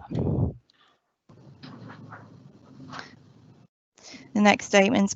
My name is Janet Gawthorpe, a resident at Northorpe Lane. I'm a member of Save Northorpe, a residents group, and I object generally to the planning application.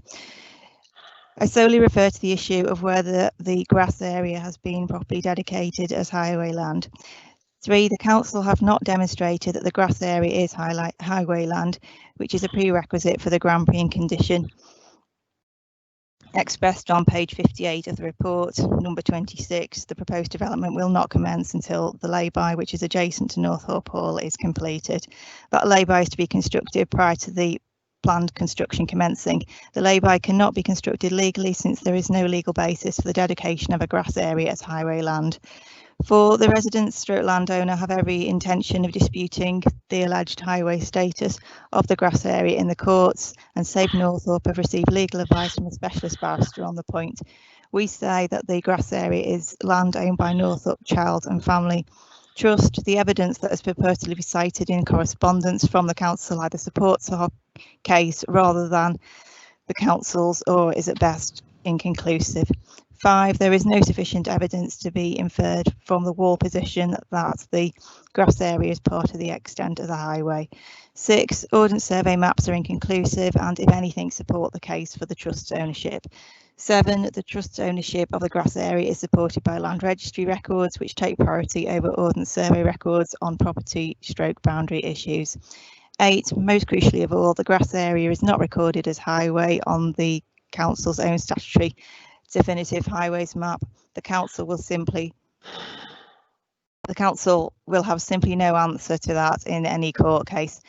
9, despite the council's claims in correspondence to have historic records proving the points, the council have so far failed to show us these records, so we conclude that they do not exist.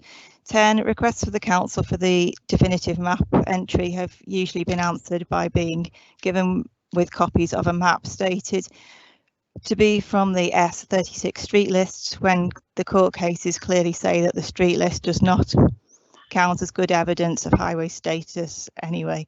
Only the definitive map does, and this supports the trust position that it's not highways land. 11, in passing, I note that the trust have even had a building on the grass area, namely a garage, for a period of upwards of 30 years between at least the 1960s and around 1993. Yours sincerely, Janet Gawthorpe. Thanks, Chair. Thanks, Andrea. Thank you, Chair. We have Cheryl Tyler, who also objects to the plans, who will wish to address the committee, so I'll ring her now.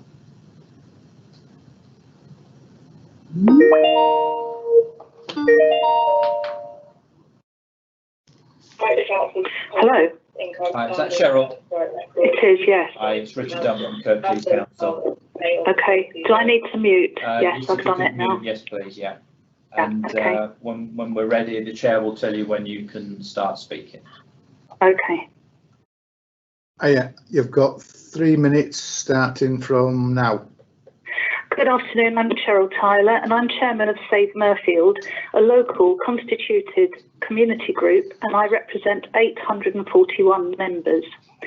Rather disturbingly, there seems to be a recurring theme in the planning department that processes are not being properly or adequately followed. For example, in this case, we have seen a red line boundary being altered during the application, which I understand is unlawful. I also note that the planning lawyer instructed by local residents has concerns about the proposal to secure matters which should be secured by a Section 106 agreement through a planning condition. A letter has been written to the council by the lawyer outlining concerns about this.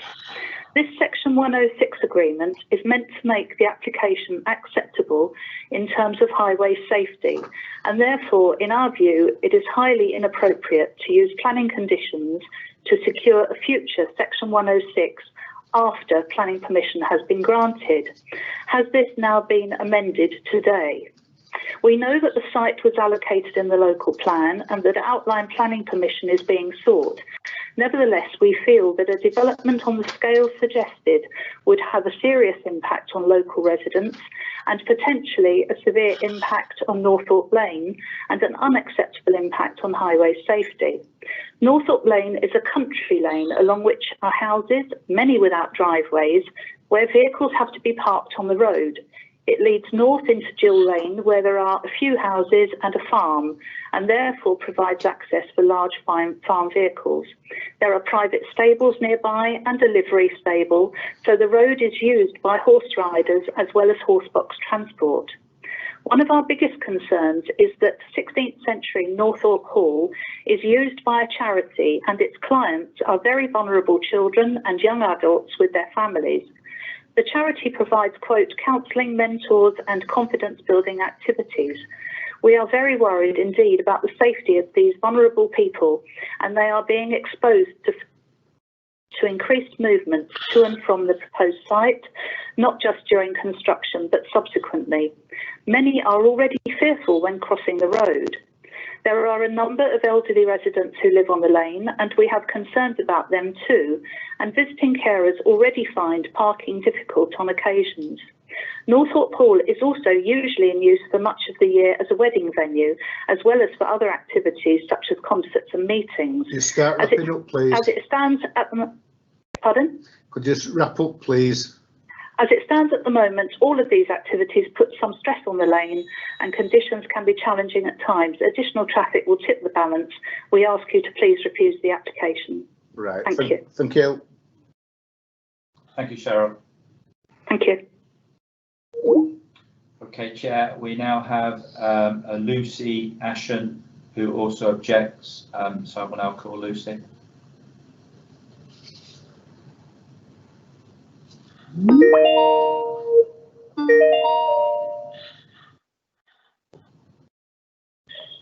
Hello, it's Lucy Ashen speaking. Hi Lucy, it's Richard Dunn from Kirklees Council. Hi. Hi. You're through to the committee. You're obviously streaming live now, and the chair will tell you when you're ready to go ahead to address the committee. All right, good. Can you hear me fine? Yeah. We can hear you fine, thank you. Right, Lucy, All you've right. got 3 minutes, and your 3 minutes starts now. Good afternoon, Chair and Councillors. As a civil engineer specialising in urban drainage, I'm going to address concerns that I and the Kirklees Lead Local Flood Authority have with this application. I would also like to make you aware that the LLFA objections from the most recent publicly available report dated November 2019 don't appear in the committee report. Environment Agency flood risk maps show a significant proportion of the site is already at risk of surface water flooding. Kirklees LLFA have acknowledged this in their report. Ideally, we should work with nature and let surface water naturally infiltrate into the ground. The LLFA have stated that this site is not suitable for this type of drainage due to re-emergence. The next best option would be to discharge the water to an adjacent watercourse. However, the LLFA have stated that this is also unsuitable due to the topography of the site. The next option would be to connect into an existing stormwater sewer downstream of the site using a gravity connection. However, the LLFA has stated that this is not a suitable option as the storm sewer on Northorpe Lane is at a higher level than the development. The last remaining option is to connect into a combined sewer. This should be avoided as combined sewers spill raw sewage into rivers during periods of heavy rain. Kirklees LLFA have identified combined sewer on privately owned land north of the site. However, I cannot see that a gravity connection could be made to this sewer as the vast majority of the proposed houses are at a lower level than the sewer. The simple fact is that water cannot run uphill. The only way to get the surface water to the combined sewer would be to use energy-intensive, expensive and unsustainable pumps. The LLFA have explicitly stated that surface water pumping is not suitable for this site. This pumping requirement also applies to the foul drainage, the stuff you flush down your toilets. The LLFA have stated that given the proposed layout, a quarter of the properties are at risk of surface water flooding. Statistically, properties built within a high-risk area will flood at least once within the next 30 years. This frequency is likely to increase given climate change. This directly contravenes planning guidance of no surface water flooding for a critical 1 in 30-year storm event. In conclusion, you are being asked to agree to the principle of development without having a conclusive way of draining the foul and surface water from this site. Hence, in my professional opinion, I would advise that the committee rejects this application. Thank you for your time. Thank you. That's spot on 3 minutes. Yeah, thank you, Lucy. Thank you. Bye. We have another written submission. This has been submitted by Stuart Parker, who objects to the development, and again, my colleague Andrew will read that out. Thank you. I reside at 4 Northorpe Court and object to the application due to the proposed increase in traffic using Northorpe Lane. The condition of unmaintained Northorpe Lane will not sustain this increase in traffic. A major amendment was made to this application in December 2019 to include a lay-by on private land owned by Northorpe Hall Trust outside the red line boundary. This resulted in a deferral at the planning meeting on the 9th of January 2020 when Kirklees feared accusations of maladministration. This was such a major change that a completely new application should have been ordered. The visibility when turning from Shillbank Lane left into Northorpe Lane is normally restricted due to vehicles parked from the junction upwards on the left, making vehicles travelling up Northorpe Lane having to stop to give way to traffic travelling down. There can be a tailback on Shillbank Lane in either direction, potentially with vehicles overtaking dangerously on a blind bend and being a hazard to other road users. This is a daily occurrence, especially in term time when vehicles are using this road to access Crossley Fields School via Crossley Lane due to Google Maps using it as a route between the A644 and the A62. Carers daily attend vulnerable people in Northorpe and have to park on the west side of Northorpe Lane and cross it carrying equipment which endangers their safety. Paragon Highways report does not reflect a true picture of traffic movements. Their PM survey was carried out from 1600 hours, whereas traffic usually starts increasing from 2:30 hours when parents set off to obtain parking spaces near Crossley Fields School. One of the local high schools has a 15:30 finishing time, and through roads in Northorpe's vicinity are gridlocked around this time, i.e. Dunbottle Lane, Towngate, Cam Lane, Flash Lane and Shillbank Lane. Due to remote location of the proposed development and distance to nearby schools and amenities, the residents will be more likely to use their own vehicles again, causing more congestion on Northorpe Lane. A conservative estimate would assume that each dwelling has 2 cars, and that will leave and return to the development at least once a day. With the proposed 48 houses, this would equate to 192 additional traffic movements per day along Northorpe Lane each day. However, Paragon Highways have assumed 0.7 trips per household, equating to only 68 traffic movements. In circumstances where pedestrians want to use Crossley Lane, this would not be feasible as there are no pavements and it bends in several areas, making it dangerous for dog walkers, cyclists, vulnerable adults and pedestrians with pushchairs.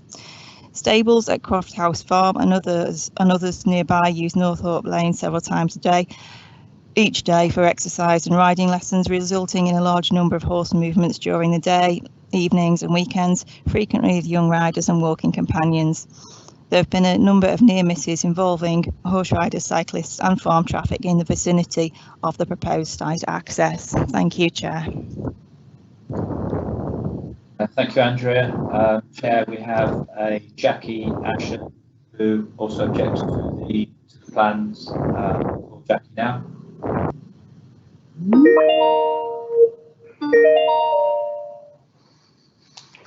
Hello, Jackie Asher. Hi, Jackie. It's Richard. I'm from Kirklees Council. You're through to the committee. The chair will indicate when you're ready to commence with addressing the committee. Hi, Jackie. Okay, can you hear me okay? Yeah.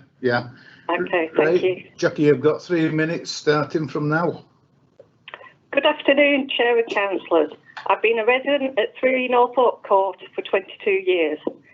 I would like to draw your attention to the large number of objections that have been raised to this development, especially when you consider the number of residents in Northorpe.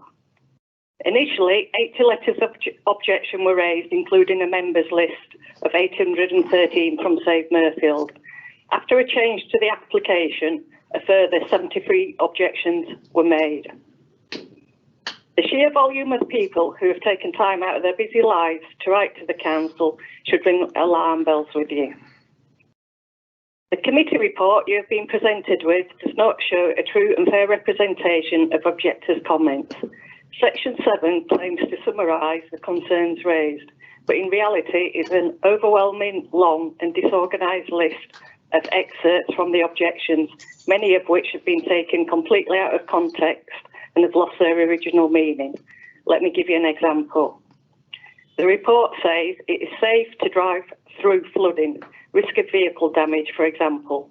Officer comment, this is a private matter. If you read the objection letter the quote is taken from, it is raising a concern about the regular flooding downhill of the site at North Road being made worse. Objector's point has been completely misrepresented and not answered. There is no indication that numerous comments have been taken from commissioned reports prepared by a planning lawyer and a highways engineer. These comments raised by highly regarded professionals are simply lost in the huge list and dismissed as being noted or incorrect in the officer's response. I felt the need to distribute copies of these reports to yourselves, as I don't believe they have been brought to your attention, and you need to take them into consideration when making your decision on this application. I would also like to draw your attention to discrepancies between what appears in the committee report and what has been made available to the public on the website page for this application. The committee report states the LLFA have commented on the application and confirmed that there is no objection to the proposed development, whereas the latest consultation document on the website states Kirklees LLFA object to this planning application. The word object is in capital letters. Why is there no evidence of the LLFA being reconsulted and the details published on the website? The committee report indicates that KC Conservation and Design have been consulted on the impact of the proposed Can you lay-by start wrapping up now, please? on the setting of North Thorpe Hall, yet the consultation website, nothing appears. So in summary, this shows a lack of transparency, is undemocratic, and I don't think the committee report is fit for purpose for you to decide the outcome of this application. Thank you very much for your time. Thank you. Thank you, Jackie. We have a Sarah Hurst who also objects to the plans, so I'll get Sarah on the phone now.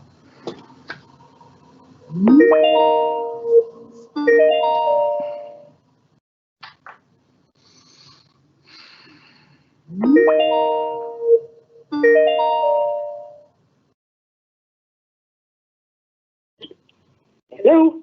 Hi, is that Sarah? It is. Hi Sarah, it's Richard Dunn ringing from Kirklees Council. Hello. Hi. Right Sarah, you're through to the committee. We can hear you okay, and the chair will tell you when he's ready for you to obviously commence addressing the committee. Okay, sorry if I sound a bit nasally, hay fever I'm afraid, but I'll do my best. Thank you. I know how you feel, Sarah. Right, you've got 3 minutes starting from now. Thank you. I'm Sarah Hurst. I moved to North Thorpe Lane in 1966. Our concerns about the misleading and inaccurate highways information being provided to the council resulted in our engagement of a highways consultant, Georgina Stairs, a director of TP Transport Consultants and eminently qualified to review this application. Numerous serious safety issues were identified by our expert, but she points out that most of the safety concerns are highlighted by the applicant's own highway report. The applicant's own consultant says its traffic surveys were minimal and only, quote, captured a limited amount of data and as such cannot be relied upon as the basis for calculating visibility display requirements at the access to this site. This is the applicant's own evidence. The applicant's plans show that dimensions for access have been miscalculated, and based on the council's own highway design guide, which follows national standards, adequate sightlines are not achievable at the proposed access, because the frontage is too narrow. The council's highway team and 2 independent experts have documented concerns over visibility and agree that safe access cannot be achieved. Officers are ignoring their own evidence. Accepting these deficiencies would be highly irregular and set a dangerous precedent. The applicant's plans clearly show that the only way even this substandard access could be achieved is if additional land is included in construction. This land is not owned by the applicant, which raises some critical points. The additional land required for access has not been included in the red line boundary of the application, and consequently members will realise that it is not therefore valid. Even if planning officers try to convince you that the additional land is within the red line boundary, then I must highlight that unfortunately the relevant statutory notices have not been served on either third party. Once again, a fundamental failure in the process which renders it invalid. Members will be fully aware that an invalid application cannot be approved. The proposed lay-by would obstruct access to the drive and parking facility owned by Northorpe Hall. The Council acknowledges the existence of this parking facility and therefore concedes that the suggested road layout is not fit for purpose, because its junction with the road is a material safety issue, but it is completely missing from the plans and has not been included in the surveys and measurements. So the access design plan in the application is wrong. Additional speed surveys have not been carried out to account for the lay-by. This is recognised as a road safety requirement. As it stands, the committee cannot approve this application because the council has not proved any legal right to use this land for a lay-by. A retrospective section 106 would not be enforceable. Correct planning procedures for notices have not been followed. Can you wrap up now, please? Line boundary is not correct. Clearly, the application in its present form is not accurate or indeed valid and must therefore be refused. Thank you. Thank you. Okay, thank you, Sarah. Right, Chair, we now have Councillor Martin Bolt, who is the local ward member who wishes to speak. Right, Martin, you have 5 minutes. I'll just set a stopwatch going. I'm not sending messages to anybody. I don't like that. So you have 5 minutes now. Martin starts now. Cheers, Steve. Thank you. Committee, I was shocked at the introduction to this that you are told on point 1.1 that other matters are reserved other than access. And one of the first things one of the members of staff said is the key point of access, the lay-by or turning circle, is reserved for later. That is a key point of access. If you can't have the full details of that, you should defer it or refuse it until you've got all those details. I was concerned also that the committee report should have, in the section about recommendation, why aren't all the conditions that you're being asked to recommend and approve set out there so that for the members of the public and committee, everything is clear when you're being asked to recommend. The report should have been updated after January, because a lot of stuff in here refers to matters which were current in January but have since been resolved or superseded and doesn't actually reflect what's happening now. For example, section 4 is a concern. It used to be called planning history and enforcement, but I notice now the matter enforcement has been omitted from the title. We should also have clear instruction and detail of the pre-planning discussion on what's happened before.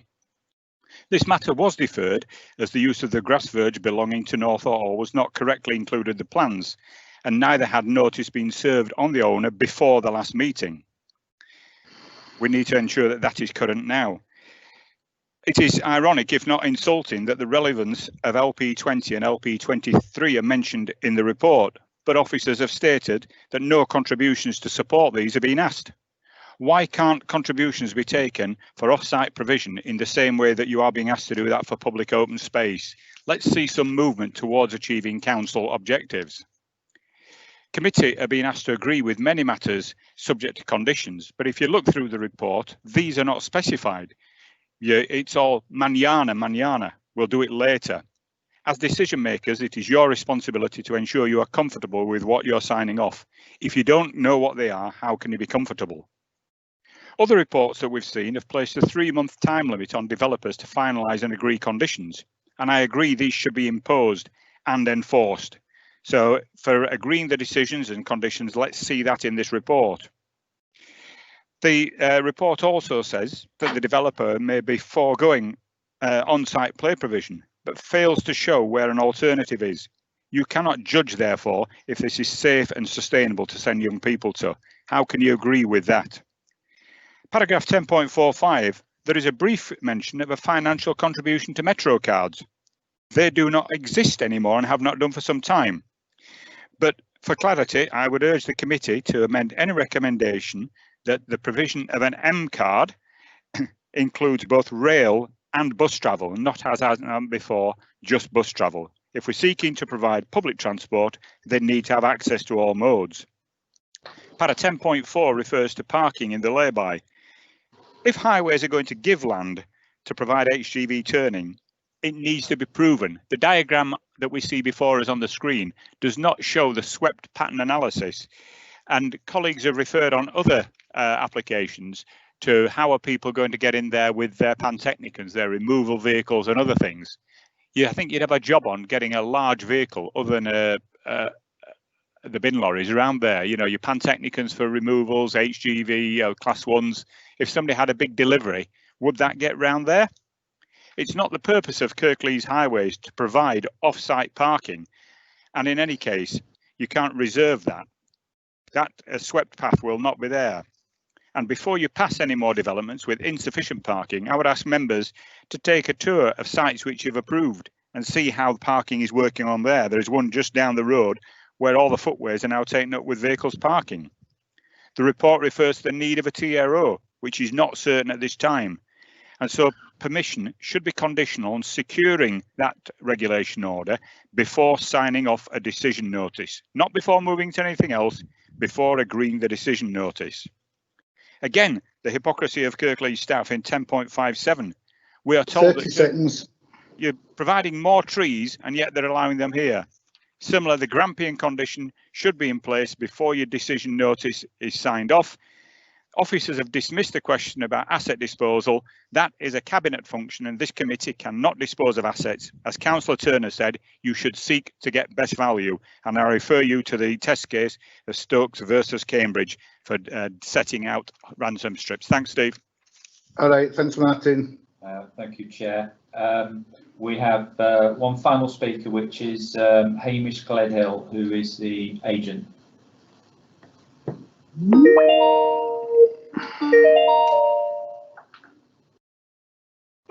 Hi, is that Richard?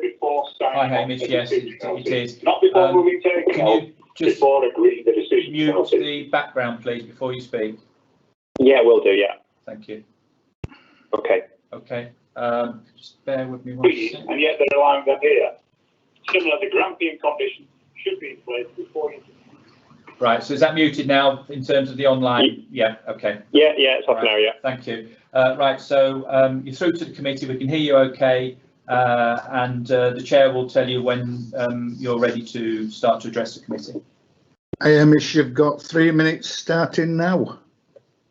Thank you, Chair. Thank you, members of the committee. I'm Hamish Gledhill, planning consultant from Acumen Architects. I'm representing the applicant. A lot has been said about this planning application, but we must remember this is just an outline planning application with all matters reserved except for the means of access. The assessment of this planning application is just about agreeing the principle of residential development on this site and agreeing the point of access. However, we're aware that in his report, Victor Grayson, as well as recently Councillor Bolt, raised the issue about the urban greenway. The applicant has already agreed to provide a pedestrian link through the site to the future greenway, and following a further request recently, is also an agreement for the development to provide a financial contribution to the proposed greenway once the council has a scheme worked up. This has happened in other parts of the district, and the applicant is agreeable for this to happen here. With regard to the site itself, as set out in the officer's report, this site is allocated for housing in the local plan. And that was subject to a long process of testing, consultation and examination. Amongst other things, the local plan assessed the site to be private land with little amenity value and little benefit to the public. As a result,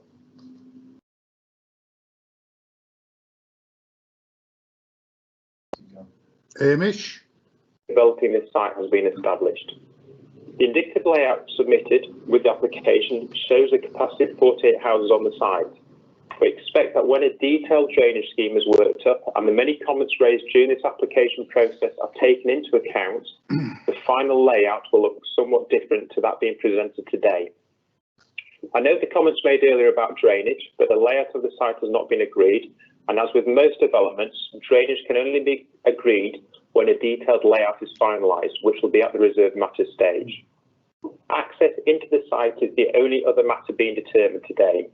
As a result, there's been a considerable amount of technical information being provided to support the application, including a transport statement, a speed survey and traffic count, trip distribution assessments, and a road safety audit with the designer's response. This has all been assessed by the council officers who found the proposed development to be acceptable subject to the provision of the lay-by mentioned, which resulted in the red line being amended and notice served on the landowner. I hope you appreciate the efforts the applicant has made to address all the concerns raised with this application, including the recent willingness to respond positively to the request for a financial contribution towards the proposed greenway. I would hope that members agree that the principle of developing this site is acceptable and the means of access is suitable, and you'll support this planning application. Thank you, Chair. Thank you, Hamish. Okay. Thank you, Hamish. That's it, Chair. Right. Just before we move into members, Matthias, do you have to come in at this point, or do you want to see what's being said and come in later on? Yeah, thanks, Chair. I think a lot of points are being made. The residents that have come and spoken today and the ward councillor, they're making very clear points around process, detail, and around particularly around highways and drainage matters in particular. They're not insignificant points. They shouldn't be underestimated. They are material considerations, but the point around the fact that it is outline is the kernel of the matter. The members have got to come back to the point to say, do I know enough to grant the principle of development? You may say no, you don't know enough, or you may say yes, you do. But I think the issue, the depth of detail that's been analysed here goes into specifics of what a scheme could be. So I think members, I'll listen to the questions members have. I think we can come back to you and clarify the point around the ownership and the notice points on the lay-by issue and give some certainty that process has been followed in that regard. But the points that residents are making, they are relevant through the planning process. Whether they're germane to an outline is a question members might come back to, or whether they're questions of detail. So I'll leave it at that, because it's for members to guide us on what their position is here. But I think you probably need to hear from your highway officer at some stage and your legal officer. Thanks, Chair. Right. Thanks, Matthias. Members, who's wanting to kick off? I'll kick off. Councillor Firth. Yes. Yeah, well, listening to all the residents and all their problems, listen to Councillor Bolt and the problems that are there, and then listen to this guy called Hamish. Basically, it's a bit like looking at a jigsaw with half the bits missing, and this guy comes along then and says, well, I found some of the bits, let's add them too, and then I'll hope you'll pass the plan for me. Well, sorry, it doesn't go down well, it doesn't sit well with me at all. It's a half-baked situation where people have not looked into things properly. As was with most of the general public, they're not stupid, you know, they know what they're talking about, they live there, for goodness sake. And then Martin comes up and half the conditions they haven't been totally agreed to. As I say, Stephen, it's like putting a jigsaw together with half the pieces missing, and then suddenly there's a guy turns up at the back end of the meeting and says, I found some of the pieces here. If we put them all together, I'd like you to pass this. Well, I am so sorry, but it's not going to get my seal of approval till somebody comes back with some concrete evidence as to what they're going to do, how they're going to do it, and how they're going to get over all these problems that members of the public have put forward. And as I say, I'm willing to listen to those people because they've lived there a long time. They know exactly what's happening. And I'll leave it at that. But I'm certainly not going to support this in the form that has been presented today. Thank you. Thanks, Donald. Councillor Pinnock. Thank you, Chair. Yes, I have two questions as a result of listening to the residents. One is the fact that what somebody mentioned, the fact that the local lead flood authority says they object to this, although it doesn't actually say that in our papers. And the other thing is about the piece of land opposite to the entrance, which, and I remember this being talked about when the Heavy Woolen Planning Committee went and looked at the site, and we I seem to remember we couldn't make up our minds on this, and weren't too sure about it. However, I am a little bit confused in the fact that somebody has said it's part of the highway and therefore we can make a lay-by. Someone else has said no, it's not part of the highway, it's owned by Northorpe Hall. Well, the first question I have to that is, does that matter? Can you turn that into a lay-by even if it's owned by somebody else? Where do we stand on that? Because if it's if the land is not purchasable by the developer or whoever in order to create a lay-by, then we're a bit stuck. So I'd like some guidance on that. It's a really quite difficult issue to get my head around, and I think it's important that we should know. Right, I'll just bring Donna in and then we'll get an answer to your question, Andrew. Donna. Thank you, Chair. Andrew's covered a lot of my points, actually, to be honest. A lot regarding the lay-by. The other one I have is, is the lay-by for parking or is it for turning? Because I don't see how it can be both.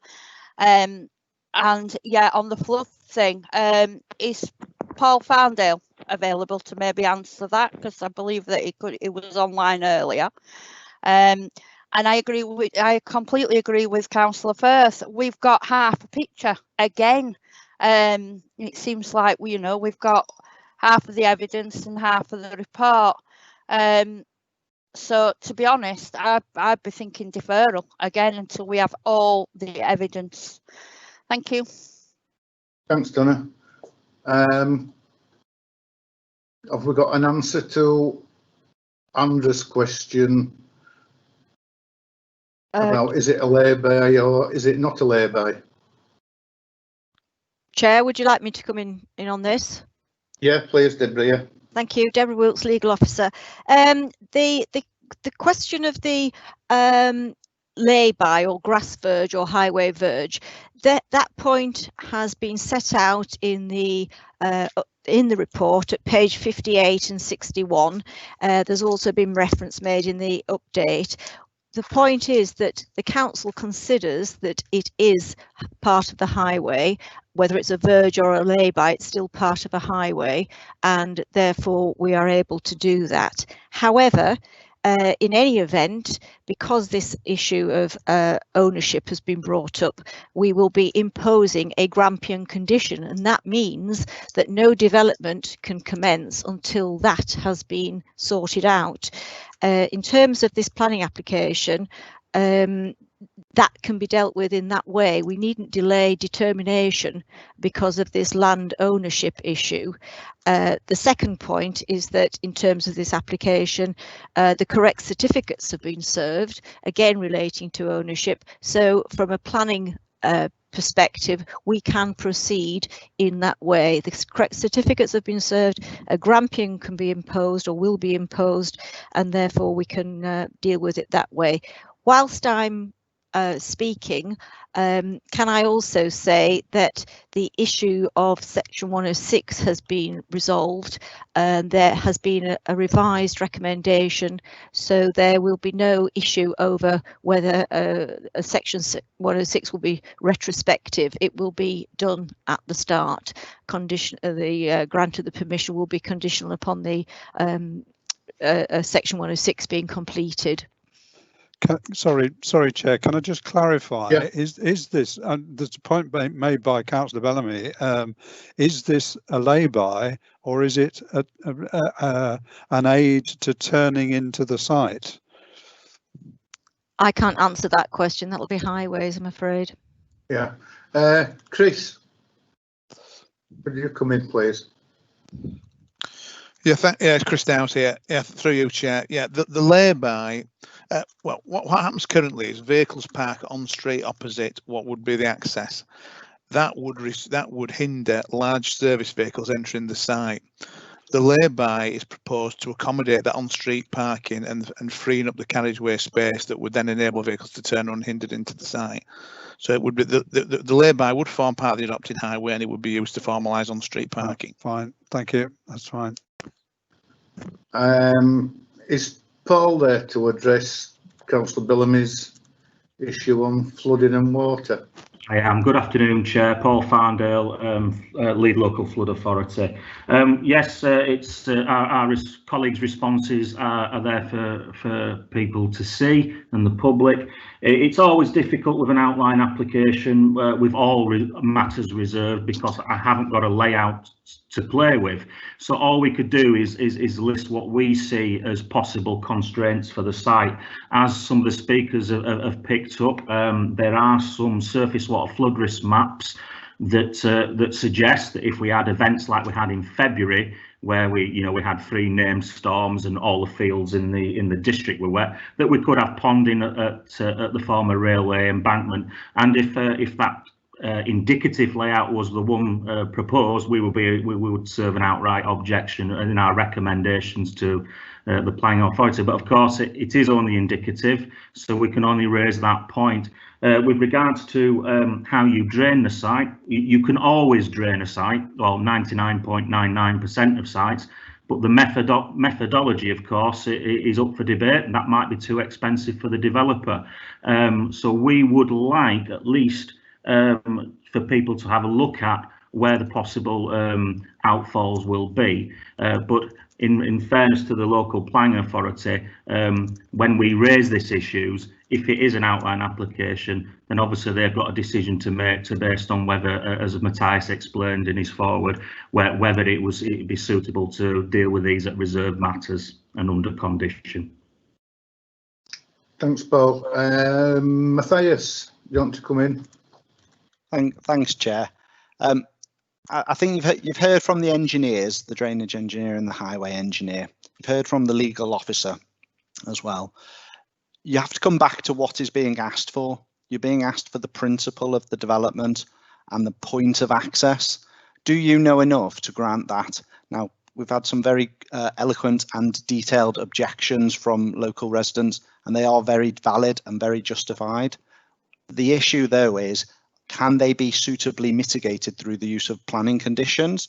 And will that be addressed when the detailed matters of the reserved matters come forward to you, where you're asked to look at layout, you're asked to look at numbers, design, and that is where those matters can be fully addressed. If you say it, the question back to the committee will simply be, do you know enough now, or are you not satisfied with the explanations that you've got and that you want the applicant to explore further on those points? But they are only asking for the access and the principle of the land. That's the question that members have to come back to. So it's over to the committee really to decide what they want us to do. Thank you, Chair. Hope that helps. Yeah, thanks, Matthias. Members.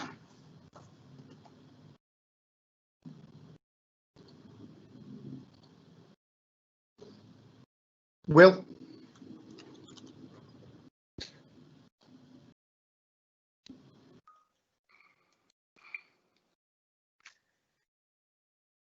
Can you unmute yourself, Will? Sorry, Chair. That's I it. forgot about that. No, that's fine. Yeah. As Matthias has just said, we have heard some really eloquent and passionate residents who have some legitimate concerns. But as Matthias also said, we are only considering now in this outline application the principle of the development and the access. Now, it's my understanding, it's my view that, as the site was accepted for housing by the planning inspector of the local plan and then the local plan was passed, that's the principle for the development is acceptable. It's about the access. When we were listening to the residents and Councillor Bolt, I did have concerns about the lay-by, which I think have been answered largely through the answering of Councillor Pinnock's questions. And of course, there's the, as we've heard from Deborah, the condition that none of the development can go ahead until the lay-by has been completed. So if there are any issues with that, as people are suggesting, whether they be about ownership or whether it can be completed, I imagine from what we've heard that those will play out going forwards as to the fact that the lay-by will have to be completed before the development can go ahead. And then of course all of the other issues such as the surface water drainage that we've heard about from Amy and others will be dealt with at reserved matters.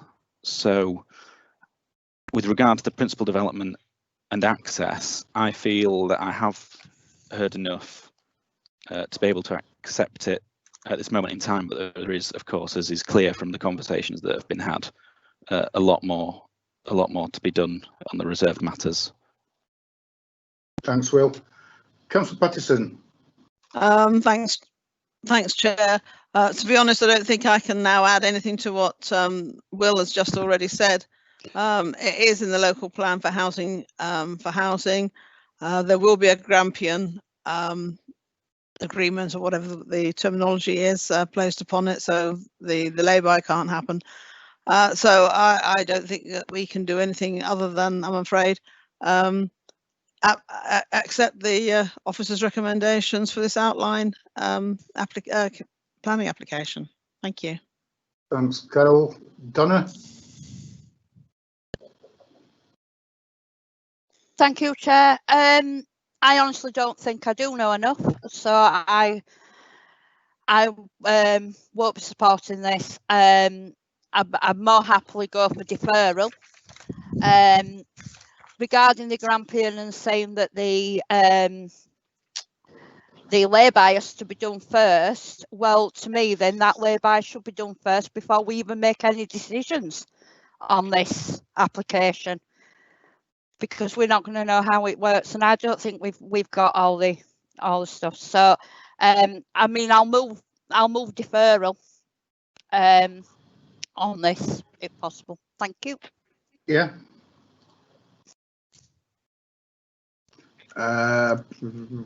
Andrew. Thank you, Chair. Yes, I as a result of the answers to my questions, I would like to move the officer's recommendation, because I think that we have got enough information now. It is an outline. I have been reassured that the lay-by, or whatever you call it, well, no, it is a lay-by, sorry, will assist, and it has to be done first. That's the important bit. In other words, it's what might be described as a pre-commencement condition. So I'm happy. Well, I'm not totally happy, but it has shown that the development could take place, and the other things will have to be sorted out at reserve matter stage. Okay. Right. Thank you, Andrew. Mohan.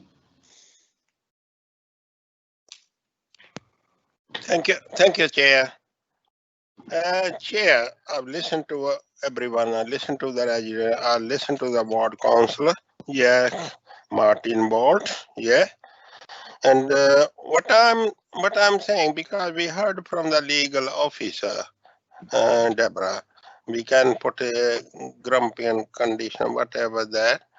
So, because as Andrew say, and Carol and Well say, this is only outline application, and this site has been allocated in the local plan for housing.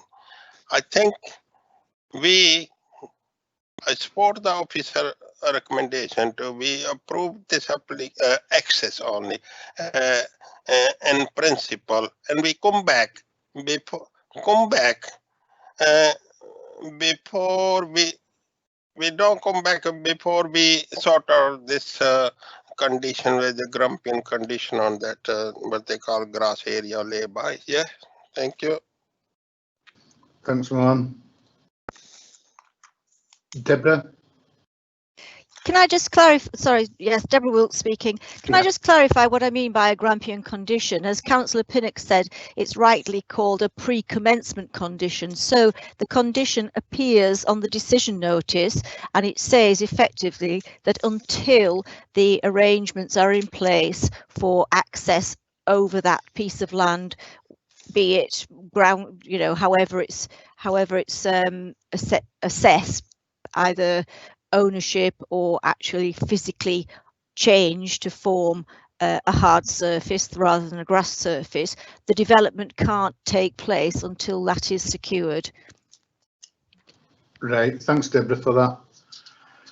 Right, colleagues, so far we've got a mover to defer and a mover to accept officer's recommendation, neither of which have been seconded.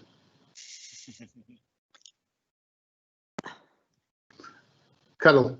I will second the approval of or acceptance of the officer's recommendation. Right, thanks, Carol. Stephen? Yes, Donald? I'm sorry, I can't accept all that at all because it's so.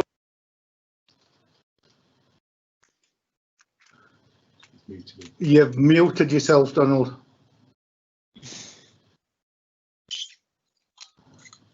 Can you put your microphone back on, Donald? You've muted yourself.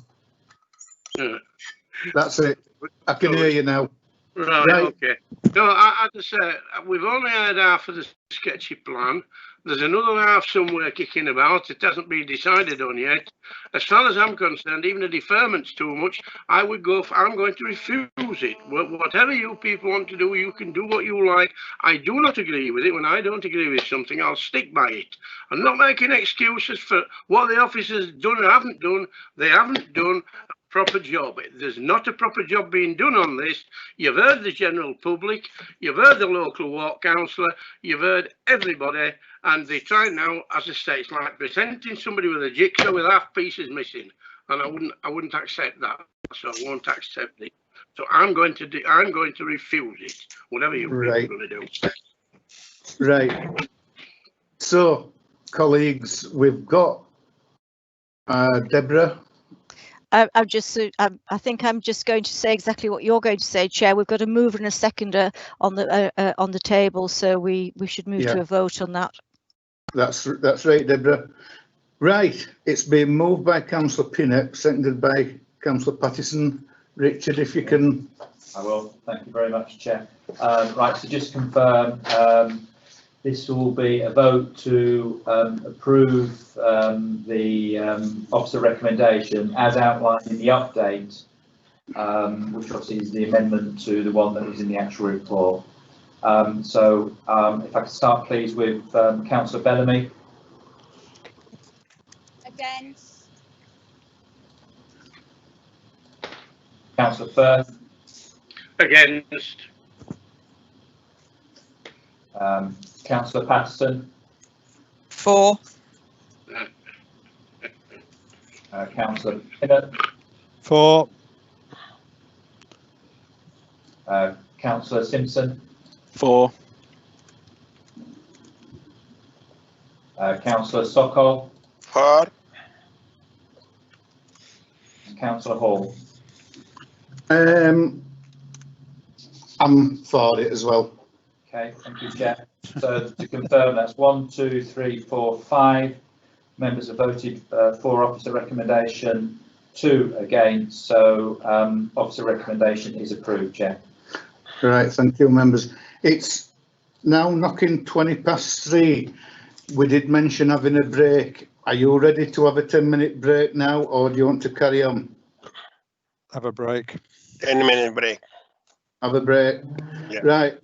Chair, so before you close, sorry to interrupt, Chair Matthias Franklin. Can you just, because we've taken a decision on that application and the applicant during his speech offered a planning condition to secure improvements to the future cycle walkway. we will add that condition to the decision notice. Just for clarity, members, that was asked for. Yeah. I didn't get to come in, but I assume there's no issue because that was Yes. offered by the applicant, asked for by ward councillors, accepted Yeah. by the committee. Thank No, you. no, Sorry yes, to yeah, interrupt. that's Thank you, fine. Matthias. And it's also a plus as well. Yes. Right. So if we can give ourselves 10 minutes and then we'll come back and crack on. Half past 3, yeah. Yeah.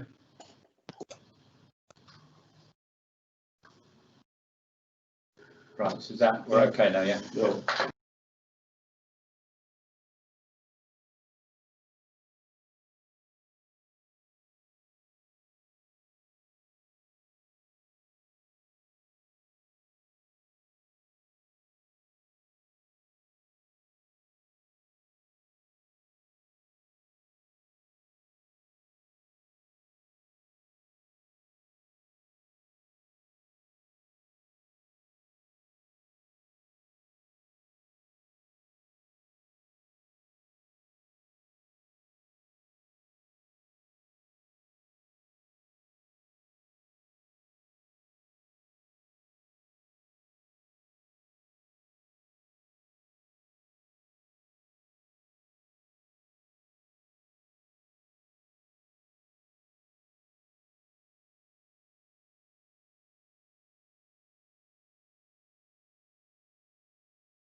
Welcome back, everybody.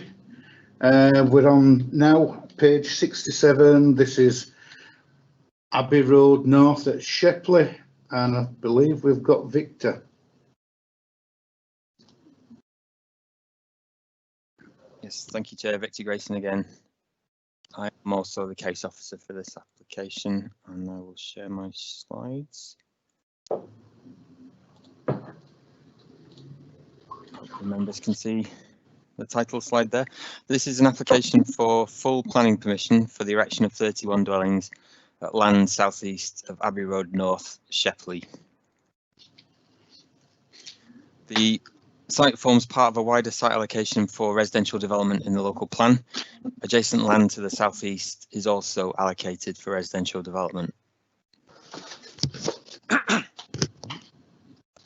The site is grassed and has a slight slope downhill northwards, adjacent uses are residential and employment, and there are TPO protected trees to the southeast of the site. In these two images, we see views of the site from Abbey Road, and these are two views of the site from the Knoll, which is a road that abuts the south side of the site.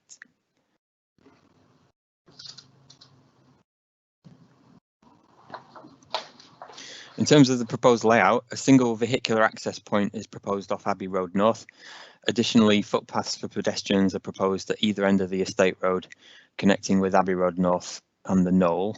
31 dwellings are proposed in a mix of terraced, semi-detached and detached homes. An acceptable density is proposed, as is a good mix of house types and unit sizes. A small area of open space, 421 square metres, is proposed at the north end of the site, beneath which a surface water storage tank is proposed. From here, water would discharge at an attenuated rate to the watercourse to the east. This is considered acceptable. 6 affordable housing units are proposed in the form of one-bedroom starter homes, meeting the council's 20% affordable housing requirement. The proposals are considered acceptable in highway safety terms. Adequate sight lines are proposed at the site entrance, and the footway of Abbey Road North will be widened to 2 metres in width. This is a public benefit. Adequate space within the development is proposed to enable the manoeuvring of a refuse collection vehicle. Adequate parking is proposed excuse me, in accordance with the council's highway design guide SPD. This includes 8 visitor parking spaces.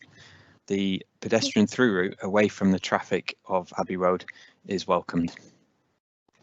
Potential impacts upon adjacent dwellings and TPO protected trees are considered acceptable.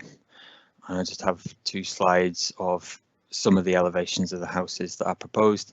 The designs reflect Pennine vernacular, natural stone walls are proposed, and natural slate is proposed for the roofs. All dwellings would be 2 stories in height, some with attic rooms.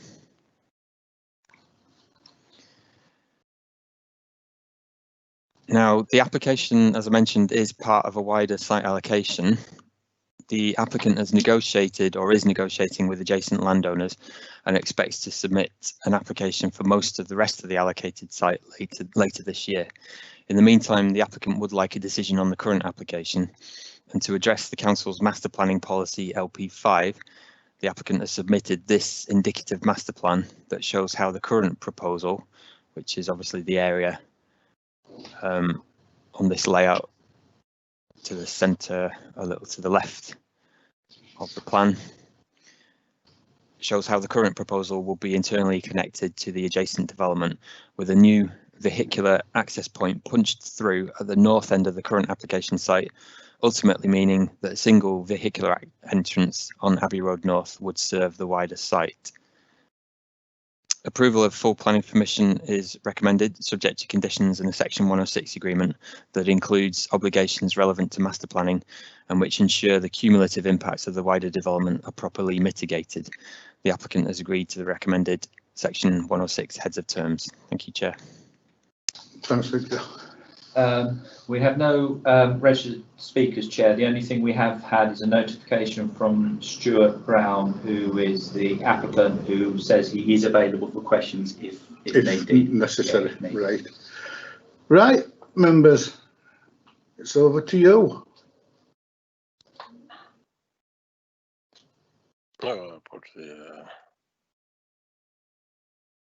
Mohan? Yeah. All right. Sorry about trying to write down on there. Thank you. Yeah, Chair. I actually welcome this application. Yeah, it's a good mixture. Good mixture of 31 units.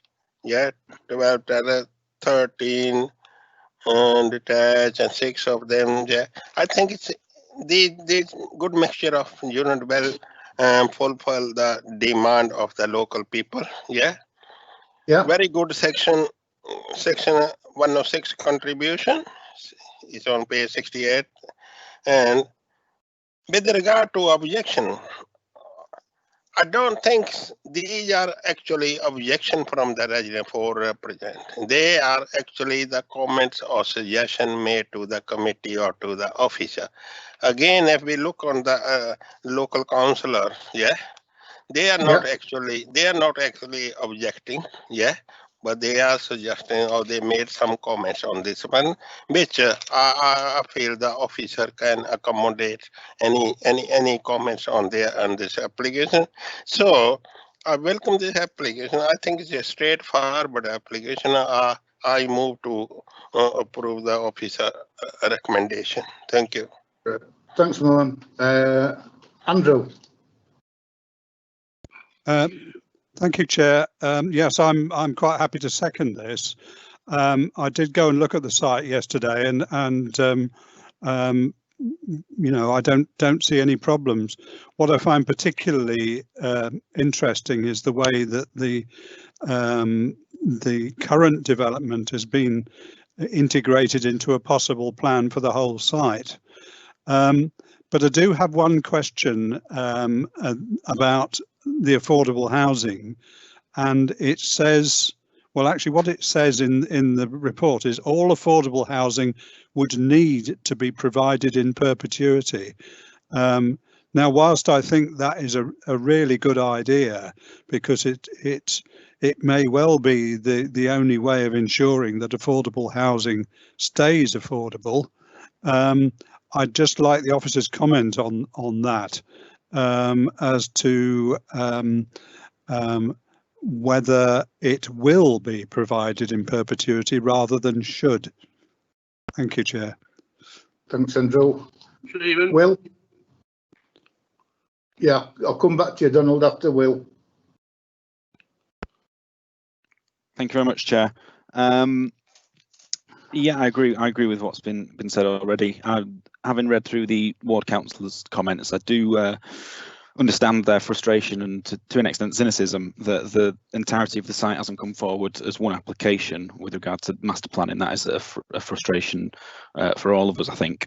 In an ideal world, obviously it would be a single application, but as the officers have said in the report, the master planning policy has to be applied flexibly when there's a fragmented ownership, as is the case with this one. It's good to hear that Stuart's attempting to bring forward the other application in good time, so that hopefully there can be a greater level of master planning between the two sites, and it's good that some of that work's already ongoing. So on balance, I will be supporting the application, and I'm pleased to see a good variety of house types in there as well.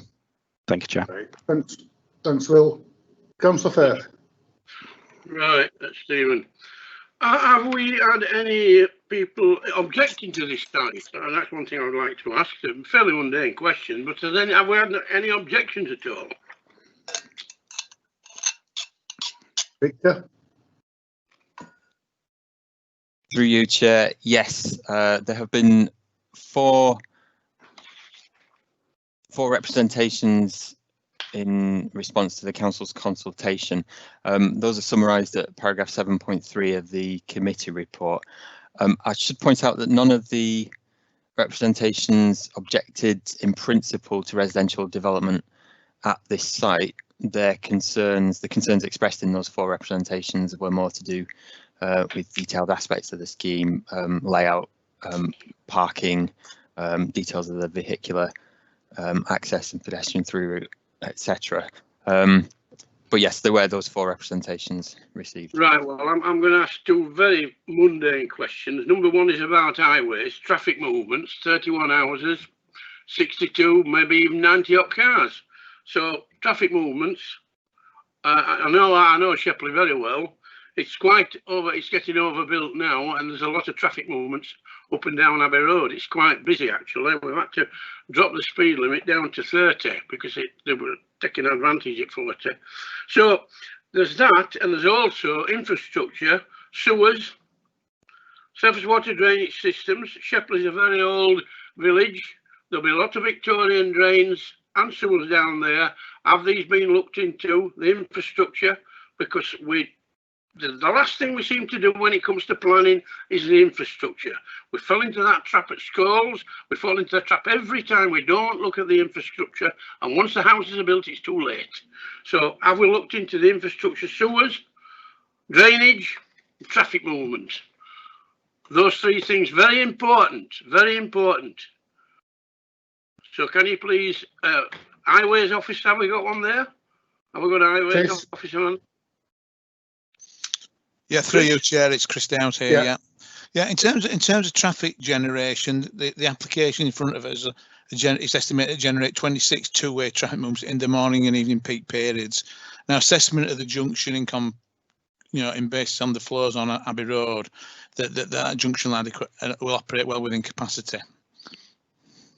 Well, I find it to be quite busy sometimes when I go down there. Like every other little village, it's getting overbuilt at Shepley. But anyway, so well, that has been assessed as part of the assessment.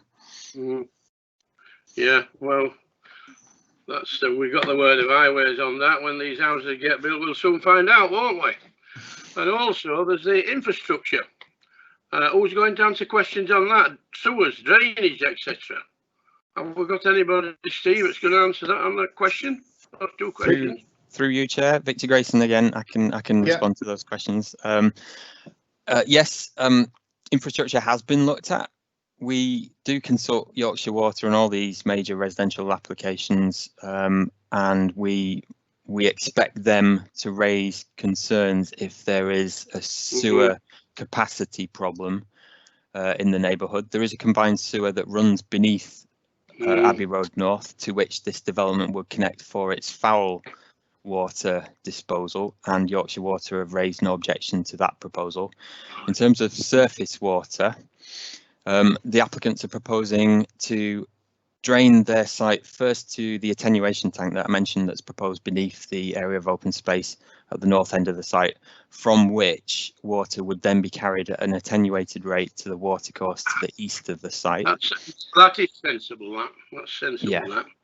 Yeah, and that is, sorry. Going back to Yorkshire Water, why I asked the question, Victor, on Yorkshire Water, we've had lots of houses built in Home Valley South, and Yorkshire Water always consulted on sewers, etc. In the last 12 months, and even this year, we've had 5 sewer bursts, and they all where they coupled onto, new houses have coupled onto. Far too much sewage going down too small a pipe, and basically it's looking between now 2 and 3 months before they can get to repair them. So I always ask this question because it's a sensible question to ask. It's a very important question, because Yorkshire Water seem to think everything's okay. It's all okay until a sewer bursts, and then when you got raw sewage down the road for a thick end of 2 months, it becomes a health hazard. And that's what I've had 4 else 5 over the last 12 months. So, that's why I asked that question. They say it's fine. Well, I'll have to say this. We'll see. Right, Donald. Victor, could you answer Councillor Pinnock's query regarding perpetuity, please, on the affordable homes? Yes, no problem, through you, Chair. In short, yes. Yes, the Section 106 agreement will be worded to ensure that the 6 starter homes are maintained in perpetuity as starter homes. So there'd be provision within the wording of the Section 106 agreement to ensure that they're sold below market rate. The percentage is usually 80% of market rates on the first sale, and then on subsequent sales thereafter. And that would need to be reflected in the title deeds of the houses on the first sale of each house, and that would remain the case and remain a restriction, a constraint on those properties. Thank you. In perpetuity thereafter. Stephen, just another thing before I let you go. Schools.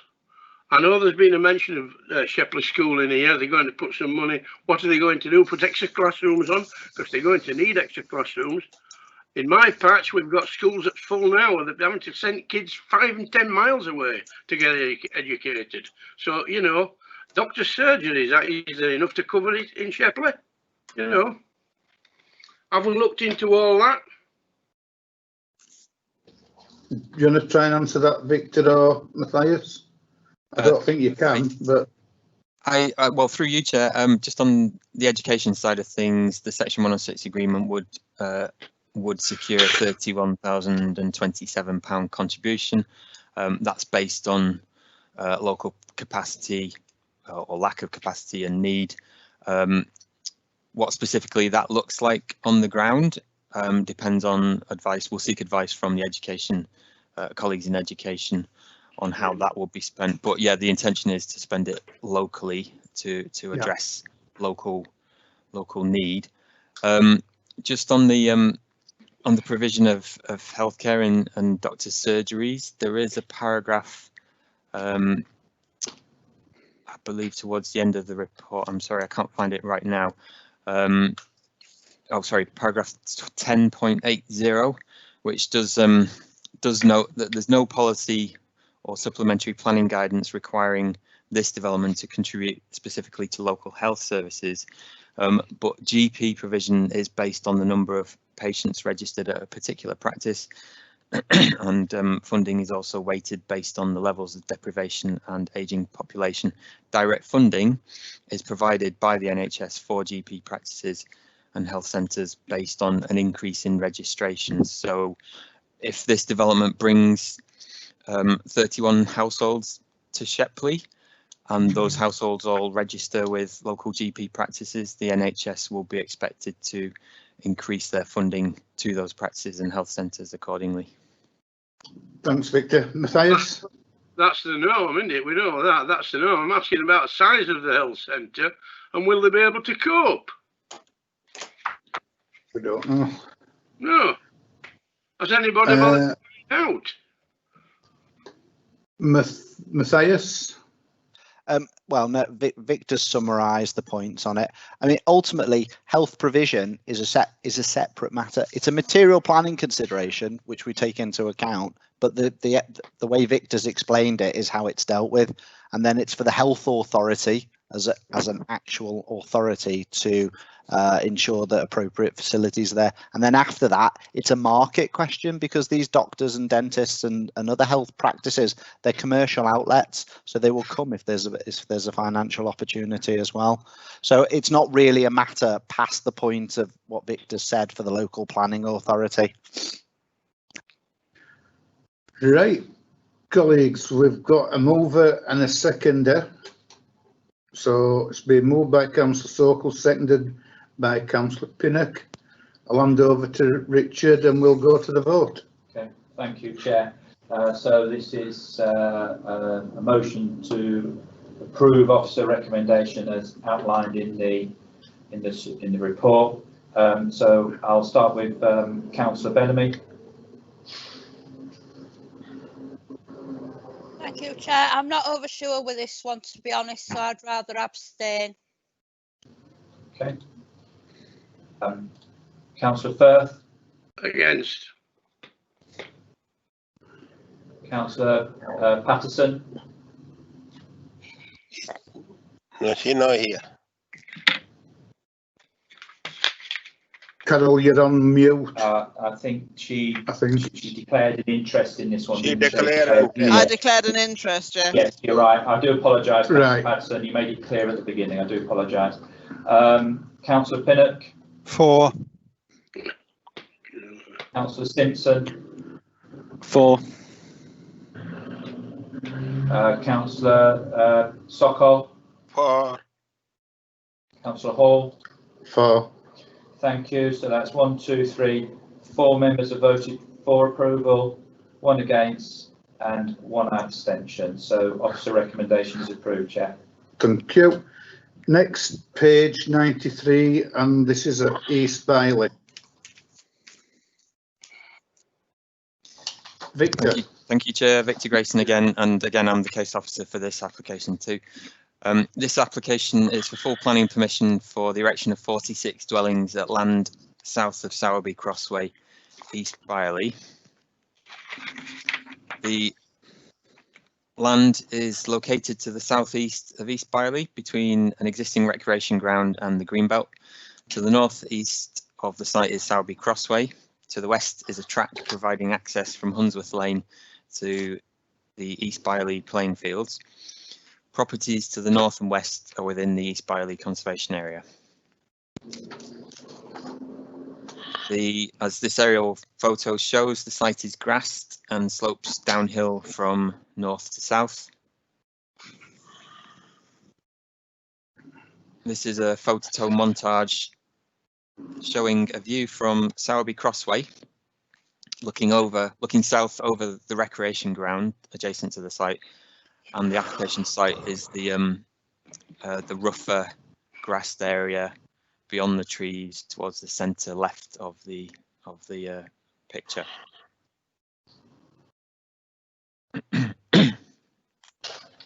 This photo shows a view of the north end of the application site and of Sowerby Crossway, which is a residential street serving residential properties, which follows a winding or meandering route and has a narrow carriageway and grass verges. And this is a view from a view of the application site from the south, and also a view of the previously mentioned track where it joins Hunsworth Lane, and members will see that the track is in poor condition. In terms of what's proposed, proposals have evolved during the life of the application. 42 units were initially proposed in a layout shown here on the left that had an estate road running through the centre of the site. In response to officer advice, this was amended during the life of the application to show the estate road moved to the site's northwest edge, abutting the adjacent recreation ground, with dwellings looking out over this space. This is the layout on the right, obviously, that we're looking at, that is the current proposal. And unit numbers were also increased to 46.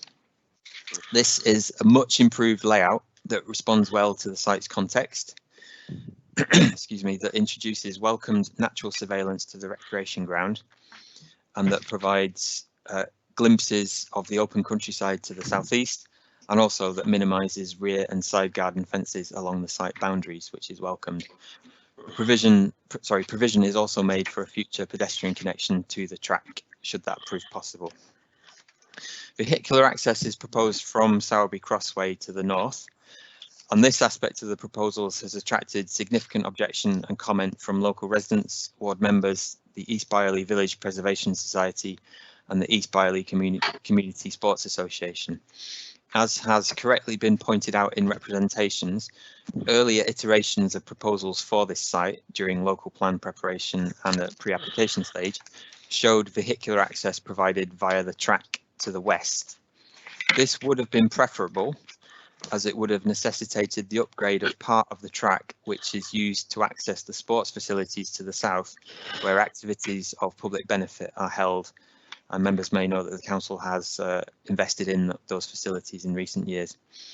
However, due to a pinch point formed by unregistered land within this track, and this matter is explained in detail from paragraph 10.59 onwards in the committee report, the applicant has instead opted for vehicular access from the north. In highway safety terms, this is acceptable. Adequate visibility can be provided at the junction of Byerley Marsh and Hunsworth Lane, and there are no highways related grounds for refusing planning permission in relation to this access proposal. And just to clarify, there are widening and upgrade works proposed to Sowerby Crossway and Byerley Marsh. I should explain, when this road leaves Hunsworth Lane, the first section is part of Byerley Marsh, and then the road name, or the road becomes Sowerby Crossway, and from that road this development would take its vehicular access. The associated widening and upgrade works to Sowerby Crossway and Byerley Marsh can be achieved without intruding into the recreation ground or registered common land. Adequate on-site parking, including 12 visitor parking spaces, is proposed. And just to look at the proposed elevations, acceptable designs are proposed for the dwellings, and the development would respond appropriately to the conservation area opposite and other nearby development.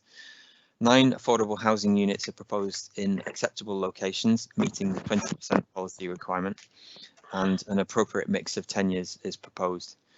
The applicant has agreed to the Section 106 heads of terms, and approval of full planning permission is recommended. Thank you. Thanks, Victor. Okay. Thank you, Chair. We have some speakers for this one. We've got first of all David Story, who's going to be speaking on behalf of the East Viley Community Sports Association. So I'll try and get him on the phone now.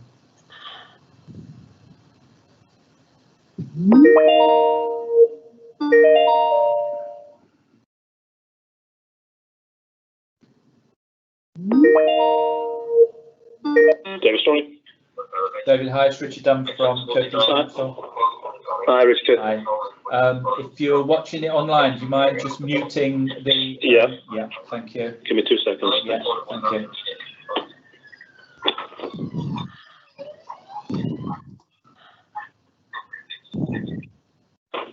Right, we're muted. Okay, that's fine.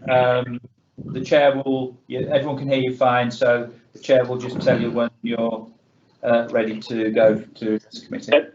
Excellent, thank you. Hi, David. You've got 3 minutes starting from now. Thanks, Chair. Good afternoon, Chair and members. My name's David Story, and I'm a chartered town planner speaking on behalf of the East Viley Community Sports Association, a charity who manages the sports fields to the south of the application site, giving access from the track off Wandsworth Lane on the western boundary of the application site. To start, I'd like to say that we are not objecting to the application. We acknowledge it's an allocated housing site in the adopted local plan. By way of background, we've been involved in discussions with the applicant both pre-application and post-submission in an attempt to protect and improve the access track serving the sports facilities and to ensure that development would not prejudice the association's plans to improve those sporting facilities. We've had a pre-application inquiry with the council since February 2020 regarding plans for 2 new full-size multi-sports pitches, a mini soccer pitch and a car park for 150 cars. Despite chasing the case officer for a response, none has been received to date. As can be seen from the report, the allocation envisages access to the housing allocation to be taken off the track from Wandsworth Lane. This would have seen significant improvements to the track serving these sports facilities. For reasons outlined by officers in the report, that is no longer the access point for the housing developments. Given this change, we're keen to see that opportunities to improve the track are not lost. The applicant has confirmed a commitment to transfer the track to the association at a minimum cost post-development. And while such commitment is welcomed, we prefer a degree of certainty that can be secured through this planning application. Officers have suggested that this cannot be done, but we disagree.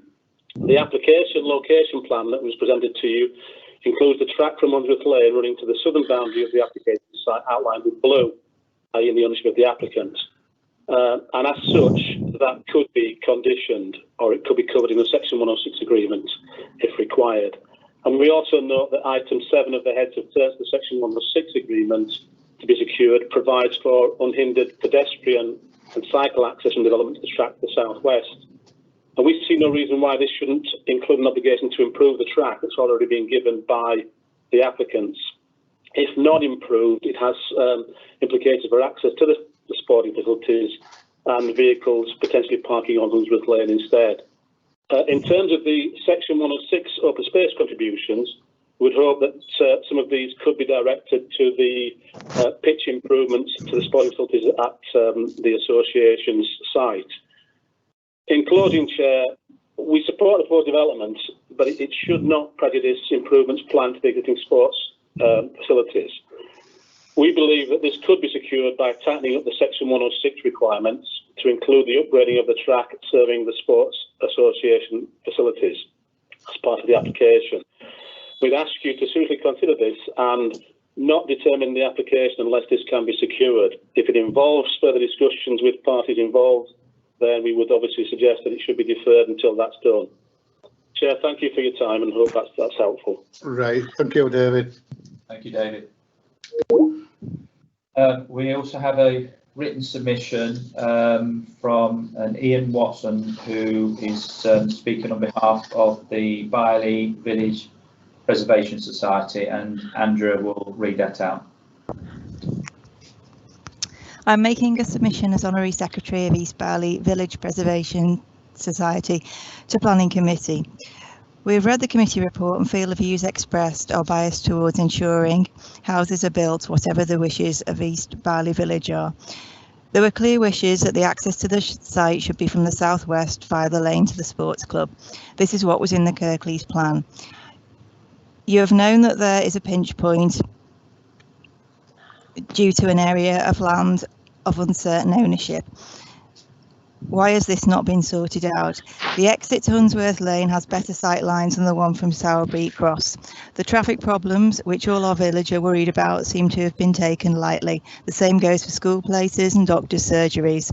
We note that under section 106, you have not consulted our society about what the village would like. What is the £148,159 contribution for schools going on? What is the £8,600 for open spaces going on? You've said that there will be £1,300 for a new bus shelter. Unfortunately, the bus service is poorly used. If you do wish to do this, will you ensure that it is a modern one? It is not a modern one, but one that is in keeping with the village, such as the one outside the New Inn. East Byerley gained the Green Flag Community Award last year, the only village in the north of England to achieve this, and we take pride in our village. Please consult us. Thank you. Thank you, Andrea. Chair, we also have Councillor Liz Smage, who's the ward member, who wishes to address the committee as well. Hi Liz, you've got 5 minutes. I'll start you off now. Okay, thank you. We recognise that the land is in the local plan, however we would want a development that works with residents and local amenities, fitting into the village rather than working against. Unfortunately, we're presented with something that favours the developer far more than the place shaping. As has been said, the local plan showed the access to the site by the track at the bottom of the field. This track is the access to the sports facility, which has received Cabinet support by way of a grant of £175,000 and a 125-year lease of land from the council, and provides very popular facilities. The report talks of weightings, yet there should be more weighting put to the needs of the local community and the benefits of the club. As it stands now, there's nothing that stipulates that the developer should make good on its offer to give the track to the sports club so that their access is protected.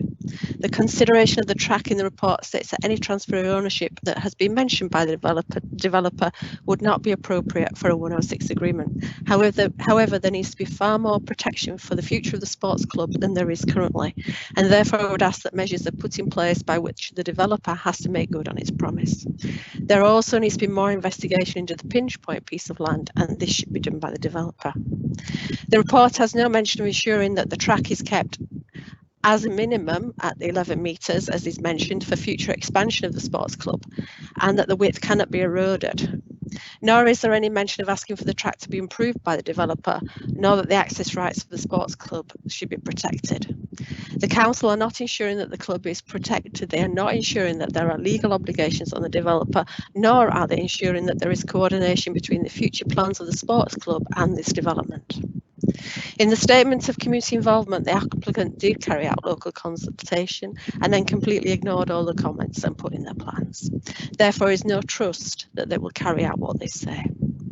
Turning to Sowerby Cross Road and the impact on residents. In the upgrade to the road, no consideration seems to have been given to the parking on Sowerby Cross that already exists, and on the loss of that by the widening of the road. The plans not only reduce the visual amenity of houses on Sowerby Cross, but also the green space outside of their properties and the parking that is available. We have a scheme that, even though the position of the access road has been moved by request of the planning officers, still heavily favours the developer. In relation to the junction with Hunsworth Lane, the transport assessment does not mention that sightlines are reduced by way of parked vehicles. Nor has any assessment been done on the impact of further traffic down Hunsworth Lane where there has been accidents. East Byerley has a number of footpaths, and one is mentioned in the report. No public footpath should be obstructed at any time, and this needs to include the footpath between Sowerby Cross and the main part of Byerley Marsh. There is also a lot of registered common land, including the area surrounding the access way.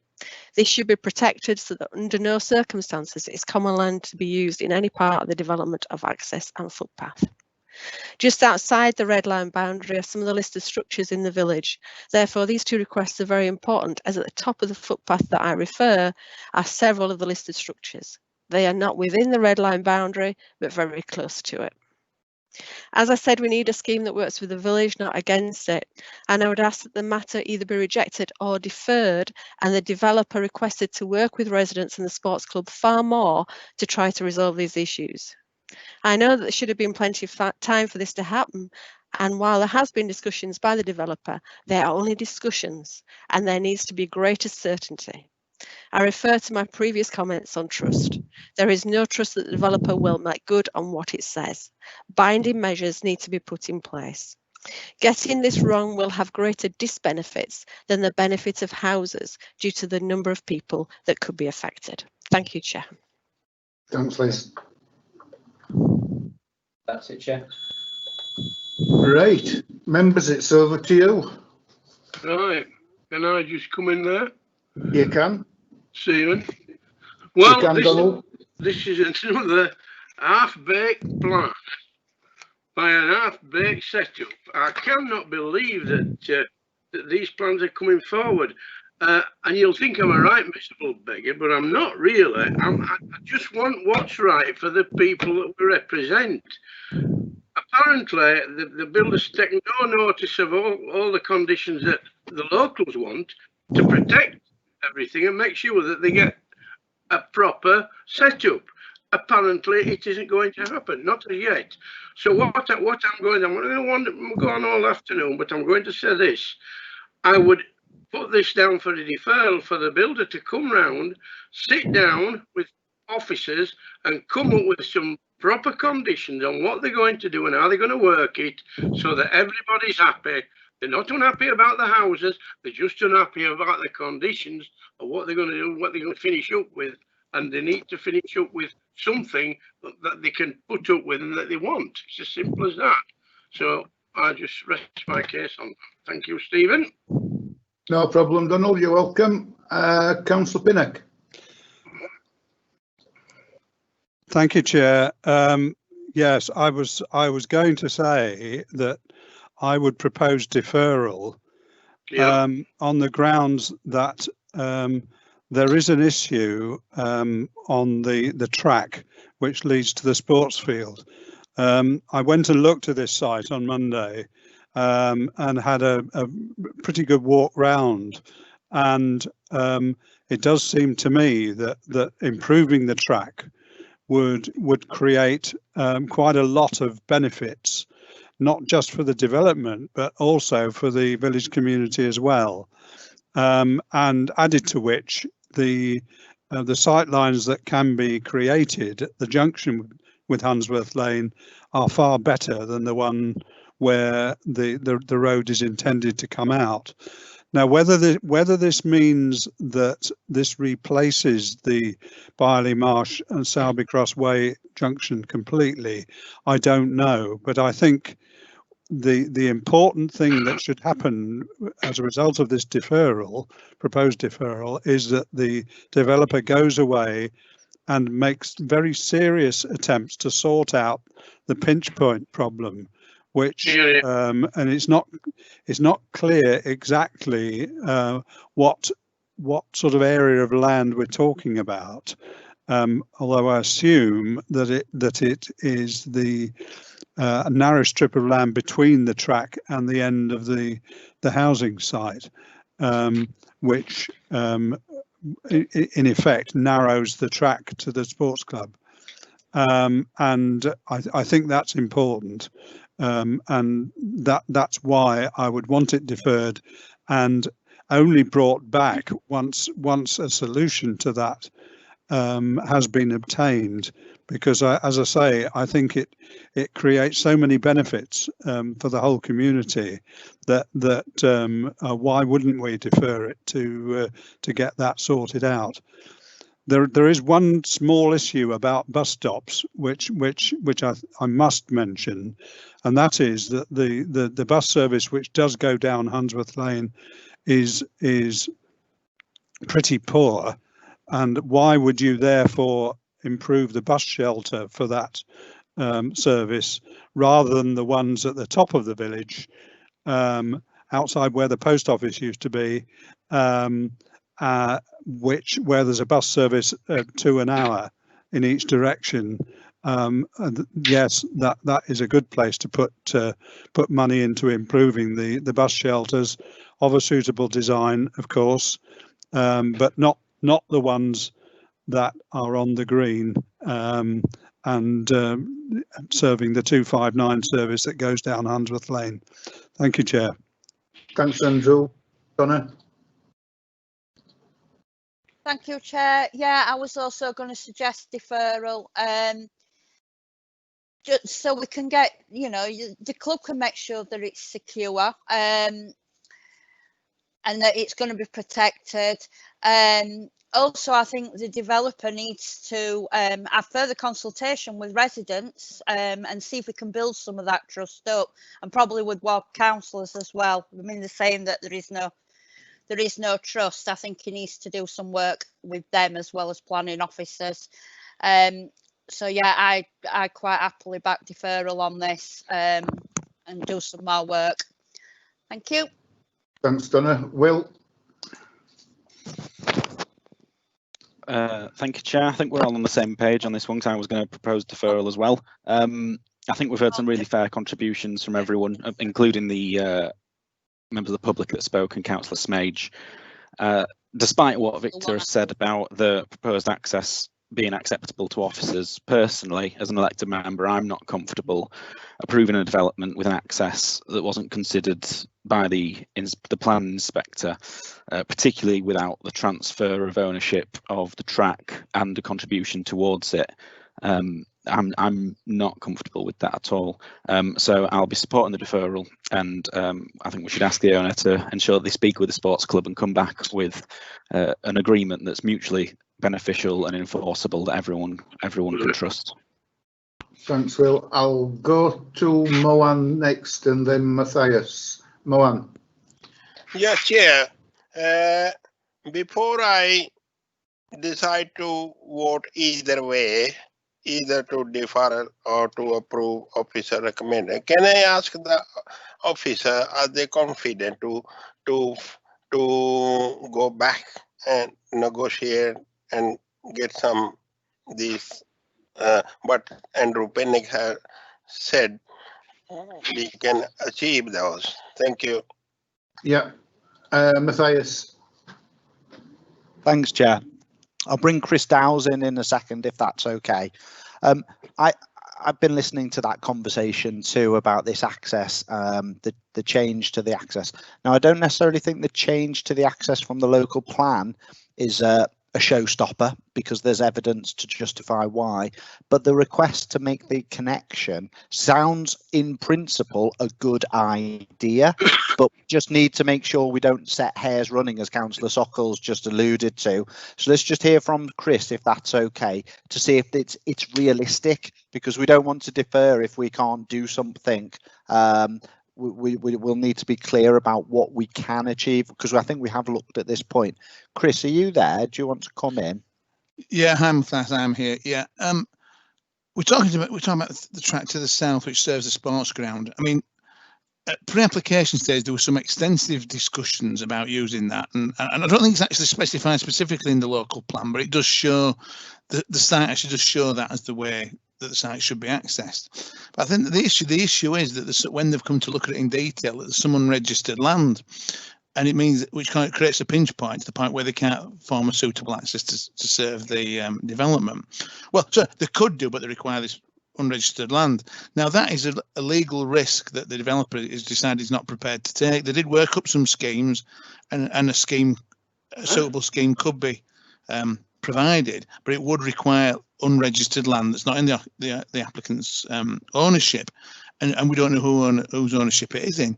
And so I think they obviously took a decision, probably after legal advice, that they didn't want to run the risk of building an access that then somebody might come out of the woodwork and say, that's my piece of land, and suddenly have a ransom strip over them. So they dropped that idea at pre-application. After some fairly extensive discussions and working up some sort of preliminary designs, they dropped that as an idea. So that's why they've reverted to Sowerby Crossway as a point of access. So that's the issue. It's this unregistered land issue that has caused them to look elsewhere for an access point. So that's the reason for the change of location of the point of vehicular access. In terms of the sports ground, yes, we have got that pre-app. We don't think this development would impede or jeopardise the sports club's future development proposals plan, but clearly that's a planning application in the future, and members can look at that on its own merits. I mean, the mood music from members was to defer to go away and look at this point. Are you saying that you want us to look at facilitating access to the sports ground with the developer, because we need to make sure it meets the tests of being justified, i.e. without that, would we refuse the planning application for the housing on this site if they don't improve the access down to the sports ground? So I'm just not entirely clear that we can do that, but if members want us to look at something specific, then perhaps we can ask the applicant again on that point. Deborah, I don't know if you've got a comment on that in particular, just to guide members. Yeah, I mean that's my main question. What precisely are members wanting to have the developer do? What are they asking him to do in particular? Andrew.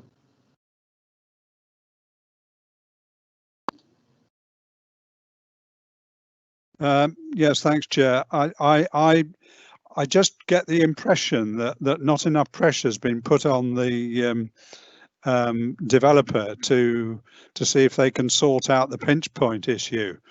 And as I said earlier, this will create so much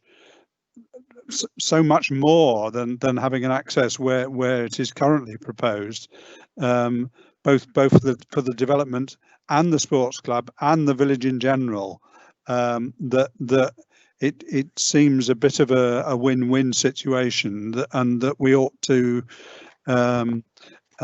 be using every effort to try and sort it out. Stephen. Will. Thanks, Chair. I don't know if I was clear, but part of the reason I wanted to suggest deferral was because I would like, if possible, officers to go back and look at the conditions and see whether we can write into the conditions the promise that has been made to the sports club about the ownership of the track, and whether it's possible for a contribution to be made. As this member of the sports club said earlier, I don't know if that's possible, Matthias, but that's something that I'd like to see if it's possible, and if members would agree with that. Stephen. Yes, Donald. Well, looking at and listening to everybody on this one, obviously the guy, the builder, was wanting to build these properties. I think at the end of the day, if he's desperate to build these houses and make a job of it, then he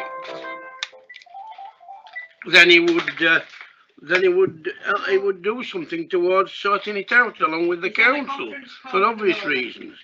I mean, at the end of the day, if that's what the people want in East Byley, then there is no reason. And if it's unregistered land, then the builder can go along, find out why it's unregistered, and get it registered. You can do that in a quick sticks. It's a quick way of registering if you really want to. It's as simple as that. You know, that shouldn't be holding everything up. But I think we ought to, deferring it till somebody comes up with some different plan how to get over this. Sure. Then, you know, this is what we're deferring for somebody to look at it and say, right, this is what we're going to do. There's no point in having something that nobody wants. Sure. They want the houses, but they want them as it, you know, registered land, and the access and egress in the place where it were originally thought of. I mean, I'm only quoting that. Obviously, Andrew knows more about that area than me. It's only not far from his patch, so, you know, maybe I shouldn't be making any comments. I don't know. Okay, I hear what you're all saying. I think we can ask the question. What I would be conscious that we don't do is create ideally, we don't create a ransom strip that means that development is sterilised or prejudiced on a housing allocation, because that's what we want this land to be used for. Clearly, there's a question to go back. Members aren't satisfied, I think, at the minute. So I think we should go back to the applicant and raise the issues again around this. However, ransom strips are private matters ultimately, and members will decide whether the access arrangements as you're seeing today, if there is no amenable solution, could be accepted. But I don't think it's unreasonable to go back and see what we can do to ameliorate the situation, because as you all highlight, if you could get it, it would improve the situation no end. However, it needs to be balanced against is it a blocker on development consideration? But for the sake of a further shake of the dice, why wouldn't we try and do something that the village is asking us for, but not at the expense of the allocation in the end? So I'm happy if we can do that, if that's what members are encouraging, but it's about whether it becomes a showstopper. And I suppose at the point you make a decision, members, that's when you'll have to decide, have we exhausted it, or is there any opportunity which we can do in a deferral? Is that okay? Yeah, that's fine. Sorry, Chair. I've just got Donna. Again. Thank you, Chair. I just was going to mention also that when we were discussing deferral, I did also mention that maybe an opportunity for the developer to speak with the residents and ward councillors as well. So some sort of formal consultation of some sort, just to try and build that trust. Maybe that could be added in also for the reason of deferral. Thank you. Yeah, I agree with that. I mean, I was on Cabinet when Cabinet gave over the lease and the money to the sports club, which were quite a substantial amount. So it's got to be, this has got to work properly.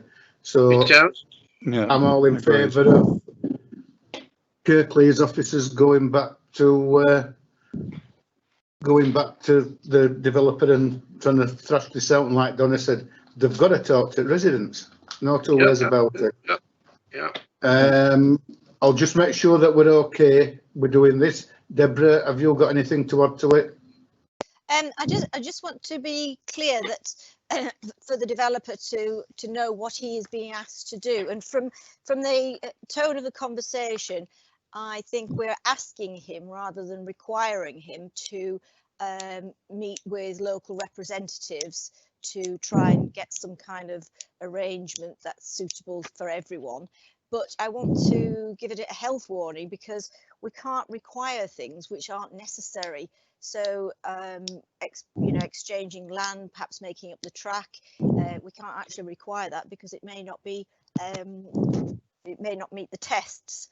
And it's not easy, as Councillor Firth suggested, to get land, unregistered land, registered. So I think we need to make it clear from this debate and this conversation, so the developer knows what's being asked of him. Well, Chair, can I just interject there? And that is that one of the reasons for deferring it is to find out if, for example, Councillor Firth's assertion that it's easy to do it, whether it is easy to do it, and we have that reported in any report back to the committee. So in that sense, it would be quite valuable. Right. So just to be, you're asking, sorry, Councillor, so as part of the deferral, you're asking the developer to investigate the possibility or otherwise of acquiring that unregistered land. Is that what you're saying? Yeah, yeah. I mean, if it's unregistered land, so if it's unregistered, nobody actually owns it, unless it's local common land, which you'll have a slight problem then if it's common land, because it belongs to everybody. I mean, this is the whole thing. If it's unregistered land, it can be common land or just basically unregistered land. Which it won't. Sorry, Deborah. I was just going to say it won't be. It won't be because it's an extremely narrow strip between the track and the planning. Well, I understand. Yeah. Somebody will come out and own it. You can bet your bottom dollar. That make a few bob. Yeah, if we make a big song and dance about it, they will, Stephen. But I think it's down to the builder who's wanting to build these properties to talk to the ward councillors and to the people and see if they can find somewhere around it. The where they can to find. It's not rocket science, you know, but it's better doing that and deferring it for a week or two for them to do that rather than give a permission to do something that nobody wants. So, Matthias or Victor, have we got strong enough reason there to move to a vote for deferment? Yeah, that's fine, Chair. I think there it needs to be exhausted, this issue of can it be secured.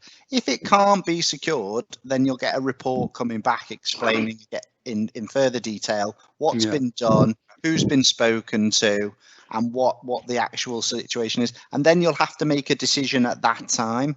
But you're deferring it for further investigation for what you would prefer as an outcome.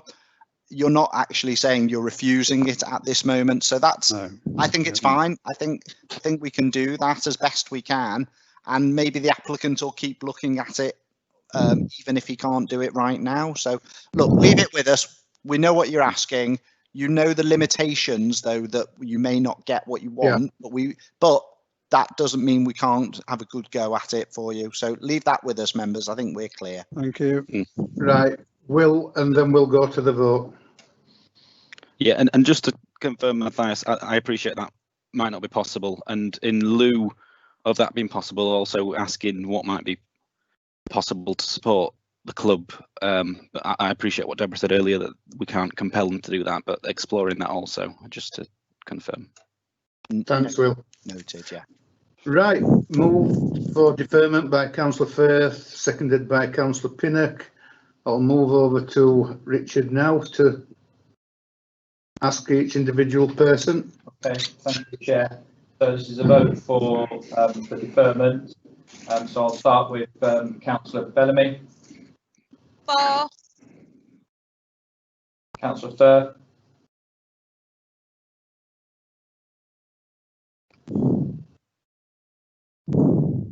Donald, can you? For. Right, thanks. Councillor Patterson. For. Councillor Pinnock. For. Councillor Simpson. For. Councillor Stockholm. Mohan, are you with us? I'm on mute. For, yeah. And Councillor Hall. For. Thank you, Chair. That's unanimous, so the application's deferred. Right. Next one, members, page 127. This is New North Road, Huddersfield. And I think it's Victor again for a change. It is, Chair. Thank you. And again, this is an application I'm the case officer for. This is an application for full planning permission for the conversion of buildings at the Highfield Centre, New North Road, to residential use, creating 33 flats. So the site was previously in educational D1 use by Kirklees College. The site has two main buildings, both Grade 2 listed. These are connected via a more recent link building and tower. There is also a separate former toilet block within the site abutting Highfields Road. Railings along the site's northern boundary are also Grade 2 listed. Many other surrounding buildings are also listed, and the site is within the Greenhead Park New North Road conservation area. This aerial view shows the various existing hard surfaces, car parking areas, and soft landscaping within the site. Building A, shown here, is the site's largest and pretty impressive building located on the street frontage. It makes a significant positive contribution to the conservation area and to one of the key approaches to Huddersfield Town Centre.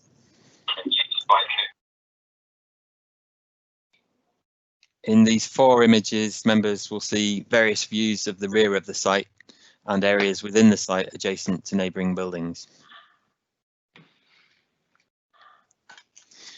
In terms of external physical works at this site, these will be limited.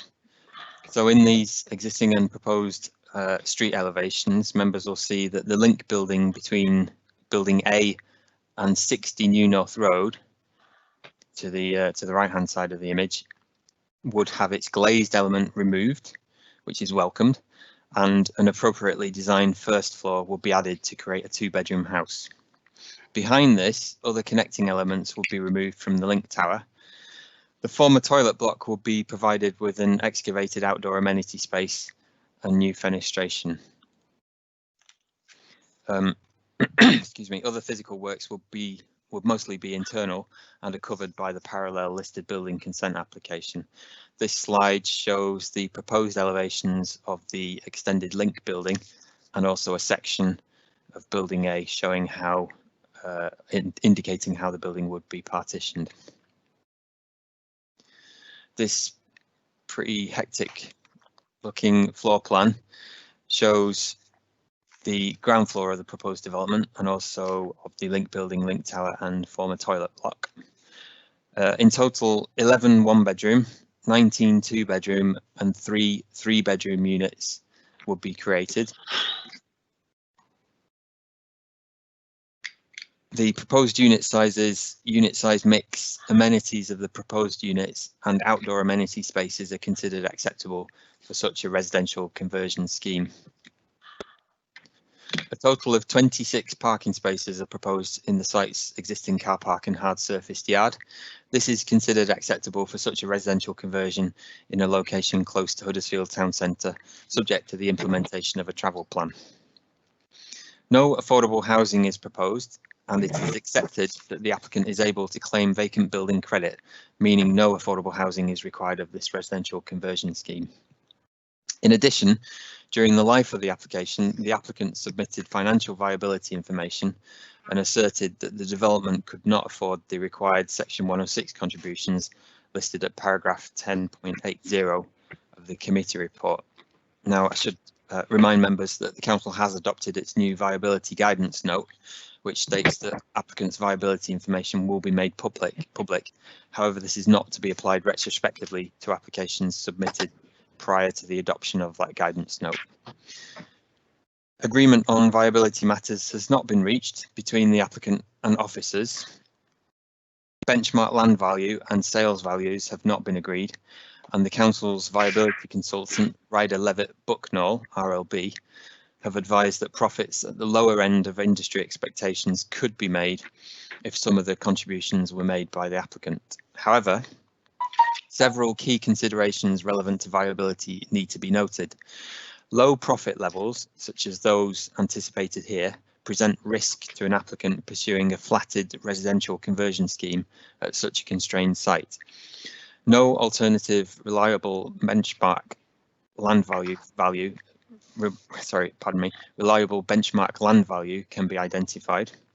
Also, any overpayment for the site will have been made to Kirklees College, a local organisation dedicated to providing significant publicly beneficial services. Furthermore, significant positive weight can be attached to the public benefits that the scheme will bring, particularly the securing of a future for the site's currently vacant and prominent listed buildings, the windfall of 33 residential units, which strongly accords with the local plan policies and the Huddersfield Blueprint, which encouraged town centre and near to town centre living, and the £15,000 public art contribution that the applicant has agreed to. With these matters taken into account in the balance of planning considerations, and bearing in mind the council is free to determine what weight should be given to viability considerations, it is recommended that the unmitigated impacts of the development, in this case in relation to education, open space provision and sustainable transport, are outweighed. Viability matters are set out in more detail in the committee report, and John Barber of RLB, the council's consultant, is present at today's meeting to answer questions on specific viability matters if required. Having regard to the benefits of the proposed development, again, approval of full planning permission is recommended, subject to conditions and a Section 106 agreement. If this application is approved by committee, the parallel listed building consent application would be approved under delegated powers. Thank you, Chair. Thanks, Victor. Okay, yeah, we have a speaker, Chair. It's Andrew Meyer, who's the applicant. So I'll try and get him now.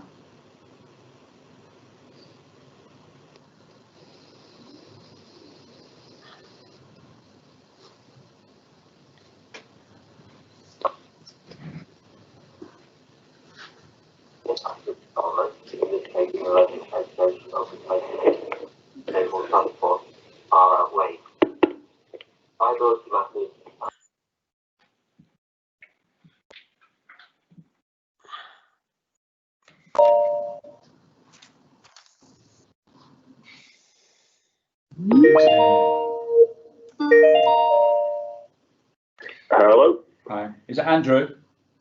No, it's John Barber. I think Okay. you've rung the wrong number. Sorry, I do apologise. Okay, no problems. Okay, thank you. Bye.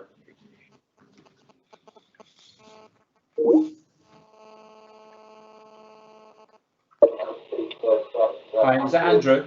Hi, how are you doing? Hi, Andrew. It's Richard Dunn from Kirklees Council. If you've got the yeah, I'm going to put it on silent now. Yeah, just mute it. That'd be great. And I have done, yes. And then the chair will invite you to speak. And obviously, as you know, you've got 3 minutes to address the company, the committee. Hi, Andrew. You have 3 minutes starting from now. Good afternoon, everyone, chair and members. My name's Andrew Meyer. I'm the owner of this site. I've owned it for 2.5 years now, and the planning process has taken a little bit longer than I expected.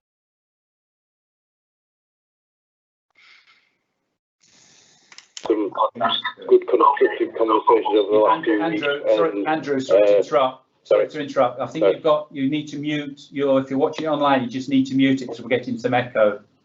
Oh yeah, all right, okay. Can you hear me now? Yeah. Yeah, that's fine. Yes. Is that better? Yeah. That's fine. Yeah. Shall I start again or should I just keep going? Let's start again. Okay. All right, okay, fine. Good afternoon, Chair and members. Thank you for listening to me today. My name's Andrew Meyer.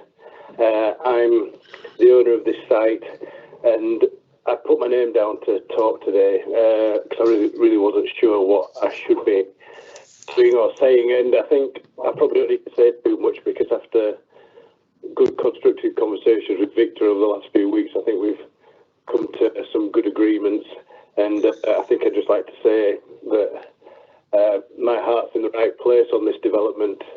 I'm a local person. I went to school in Huddersfield. My father was one of the last pupils to go to this college before he went to New College. And we are developers in Huddersfield Town and hold Huddersfield close to our hearts.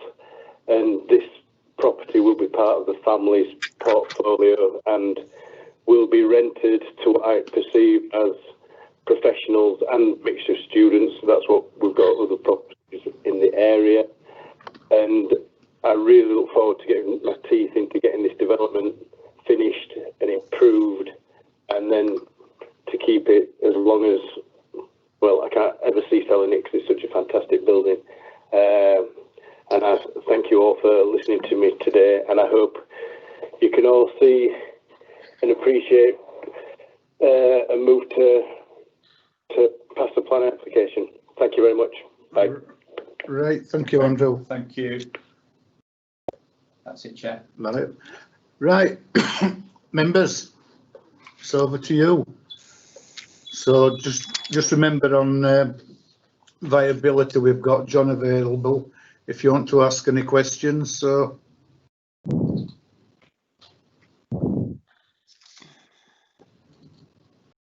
Mohan? Hi. Hello? Hello? Hello? Chair. Hello? Hello? Are you okay? Yeah. I'm all right, Mohan. Are you all right? Right, Steve. Yes. This building is right on the boundary between Greenhead Ward and the Newsham Ward. It used to be in my paddock ward years back. Yeah.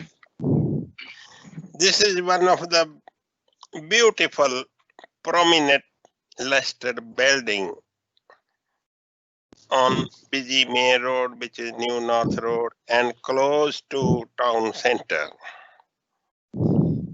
As it is a historic building, I always thought that this building would be brought back to use as some kind of tourism attraction. But unfortunately, there was no interest from any such organization. This building has been boarded up since it's been closed, since the Huddersfield New College moved to Foley Hall and Chapel Hall. It's been boarded up and it's been vandalized by some people. But to me, to save this building, I have to accept this scheme to what they call convert it into 33 residential units. I believe this scheme is 33 units. It's a big mixture of bedroom, 11 bedroom, 11 units of 1 bedroom, two would be help. This kind of scheme would help single and young people especially. Yeah. Yeah. But can I ask the officer one question? There is a yard, called cobbles. All cobbles is surrounded by the other building. That cobble yard should not be used for any car parking, the people who move in. Thank you, Chair. Thanks, Mohan. Carol? Thanks, Chair. I'm a bit, I mean, it's a beautiful building. I thought at the time that it was sold, there was quite a bit of interest actually in the building. I certainly know there was at least one competitor who didn't, there was a bidding process for the price. So, and I know that competitor didn't win the bid. I always, it was my worry actually at the time that it was sold, that it would be sold as residential and not, as Mohan said, kept for some cultural reason or organization or tourism. I believe there is some work that needs to be done to the building, but I didn't think it was, I mean, other than what's obviously proposed in terms of demolishing some bits, but I didn't think it was in too bad a state at the time that it was sold anyway. So I'm just a little bit apprehensive about the viability statement and whether or not this is sufficient. And I'm also actually not quite clear from what the owner just said as to whether they're for sale or for rent. Can that just be clarified, please? Whether or not he is developing them and he will rent them out. I think, I mean, there are other buildings, well, nearby, he was saying, but or will they be sold on the open market? Victor, can you answer that?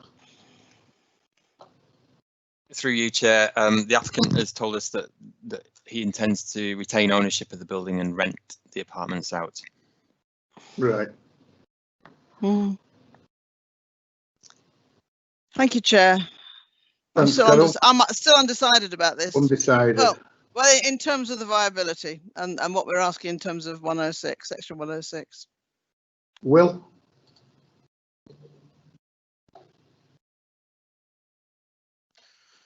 Thanks, Chair. Moan made quite a compelling contribution. I'm a bit like Carol. I'm not 100%, which I've been umming and ahhing over this one. I tend to have a rule on not trusting viability statements. So I would be interested to hear what our consultant says about them. Yeah. But at the minute, I would be interested to hear what they say, and that'll sway me, I'm sure, one way or the other.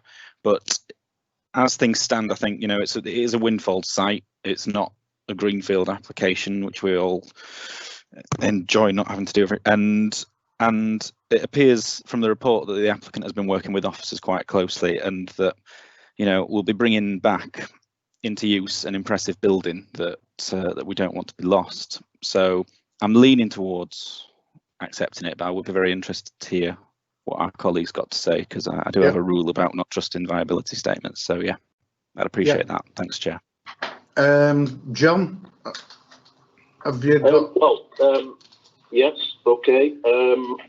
Firstly, I'd highlight that the viability submission by the developer was based on the units being sold on the open market, not on a rentalised basis. So it's on that basis that I've appraised it.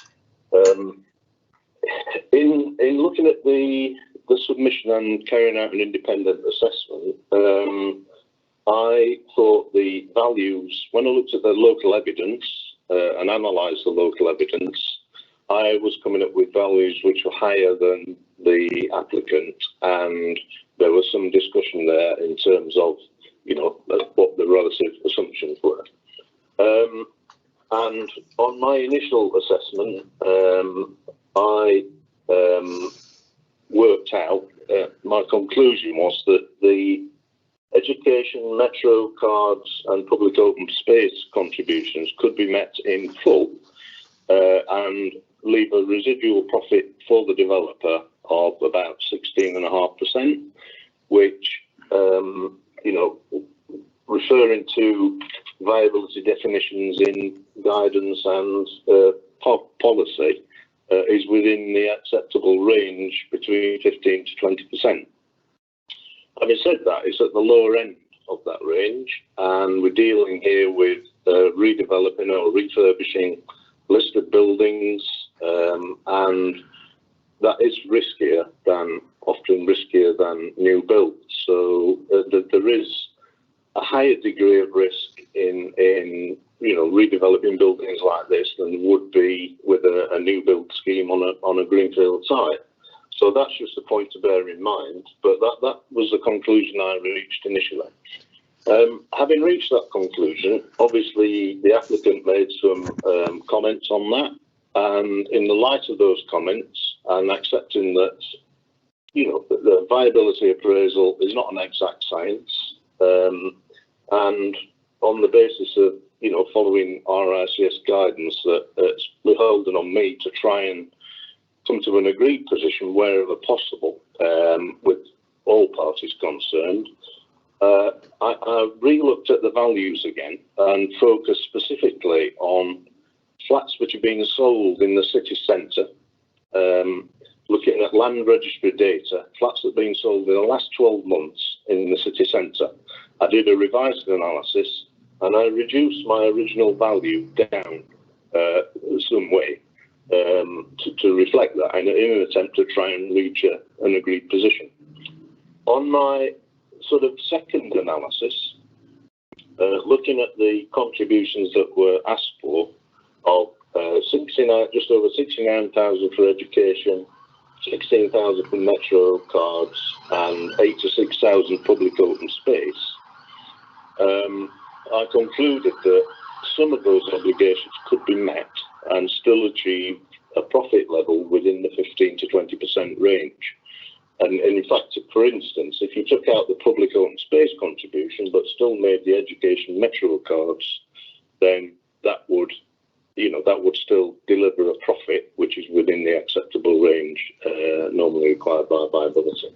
So that's sort of where I've got to really, and obviously I've discussed that with Victor in producing the final sort of report. I hope this explains it. Obviously, any questions on that, please ask. Just one thing, John, is there a big difference between what your outcome would be, whether it's based on for sale or for rent? Well, it could be. I'd have to look at that because it's, you know, the evidence and the appraisal, the way you approach that and value it is completely different. Yeah. In where a developer is retaining a scheme, you know, there are certain inputs there which don't apply where flats are being sold on, you know, being sold. So it's difficult to say. I would have to do a specific exercise and look at the, you know, revalue it on that basis, really. Right. Thanks, John. Carol. Well, yes, having just listened to that, I certainly think I want to recommend that we defer this to get a proper, a fuller or a new viability study. I mean, I know that education places are very sorely lacking in the area, and therefore and whilst they may be flats, I mean, a lot of them are 2-bedroom and there are 3-bed. I would like still to see some education contribution. I also know that I think you will find that the value on any flat or property built here will be far higher than town centre values. Well, there's a property right across the road where I think the flats there sell at a lot higher price than certainly the ones in town centre. So I would like to study the viability or see a fuller or new viability, certainly done on the basis of if these properties are to be rented, which is a completely different ball game. And also even if they were still to be sold. I'd like to see some more information on that. Thank you. Right, thanks, Carol. Donna? Thank you, Chair. I mean, I'm nothing against the principle of this being developed and being developed into flats, but like you said, selling flats and renting flats are a whole different matter. They're totally different things. So I think we do need clarification on whether they are going to be sold or whether they are going to be rented out, so the viability reports can be done properly, and to then assess whether, you know, it is a viable option. So if Carol's actually moved deferral, I will actually quite happily second that for further information and for clarification on exactly whether they are going to be rented or indeed sold. Thank you. Thank you, Donna. Will? Yeah, I was just going to say what's just been said by Carol and Donna, to be honest. If we're going to be, it's important that this building is brought back into use, but if we are going to be potentially foregoing significant sums of money, we have to be absolutely certain of the basis on which we're making that decision, and I don't think we are at the minute. So I'd support the deferral on the basis of what's been said by Donna and by Carol. Right, thanks, Will. I'll take Moan and then I'll get Matthias in after Moan. Moan? Yeah, Chair. I actually agree with Carol, Will, and Donna, because there are so many other hidden issues and behind this application which need to be clarified. So I'm supporting deferment. Yeah, thank you. Right, thanks, Moan. Matthias? Stephen? Donald, yes? Sorry, do you want to go first, Councillor? Just to say before Matthias comes in, I will go for the deferment. It's a good idea, because you know, viability, it's an unknown science, you know, viability. Yeah. Anybody's right, it can be good, it can be bad, it can be neither. Okay, thank you. Right, thanks, Donald. Matthias? Thanks, Chair. Okay, yeah, hear what members are saying. I think we just need to bear in our minds the benefits of bringing the building back. That doesn't mean we can't revisit the viability and check the a rental model solution and see what that throws out. I think if we bring it back with that option done, I think members need to have in their mind what's a reasonable profit for this type of development in this location and getting it away. But let's run the exercise, and then we can come back to if 15, 16, even 17% profit on a conversion where we want Huddersfield to have flatted accommodation on a listed building, we probably want to, encourage that risk with a reasonable return. So we'll ask John Barber to do that exercise again, as members have said, and then we'll try and bring that back. I'm just conscious of agendas, but we'll do our best to bring that back in a reasonable turnaround, because this developer's obviously quite keen to crack on. Yeah. So we'll do our best. Okay, thank you, members. Thanks, Matthias. So it's just one thing that cropped up when I was doing briefing for it. I think this is a great building, and there's another building, but it's miles away, and it's down at Sheffield. They call it the Barracks. It's near Hillsborough football ground. Both buildings stand out because they're quite rare. So the fact that we can do something in helping, one, bring it into some form of housing, no matter what it is, and keep it up and running, is all to the better, I believe. So this has been moved for deferment by Councillor Pattison, seconded by Councillor Bellamy. Donna, do you want to come back before we move to vote? Yeah, if you don't mind, Chair, I just want to make sure that even though the deferral is just for, the viability, can we also get clarification off the developer on whether that is his plan, that he isn't going to sell, that it will be rented properties rather than for sale properties? It'll have to be. Yeah. Can we write that down, Matthias, and get that sorted? Clarify that. Yeah. Roger, Chair. Yeah, no problem. Right.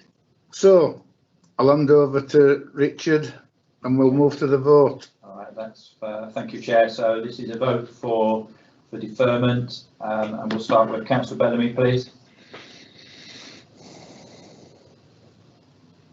For. Councillor Firth. For. Councillor Pattison. For. Councillor Pinnock. For. Councillor Simpson. For. Councillor Sokol. For. And Councillor Hall. For. Thank you, Chair. That's unanimous, so the application has been deferred. Well, colleagues, I think that brings us to an end for today. So thanks for your time. I know it's been a bit up and down, but we've got done quicker than what I expected to be. It's not as bad as at Christmas. So good news. Well, that's good news is, in about 3 weeks' time, we can come back and do it all over again. Indeed, yes. All right, thanks everybody. Very good. Thank you. All right. Thank you. All the best. Okay.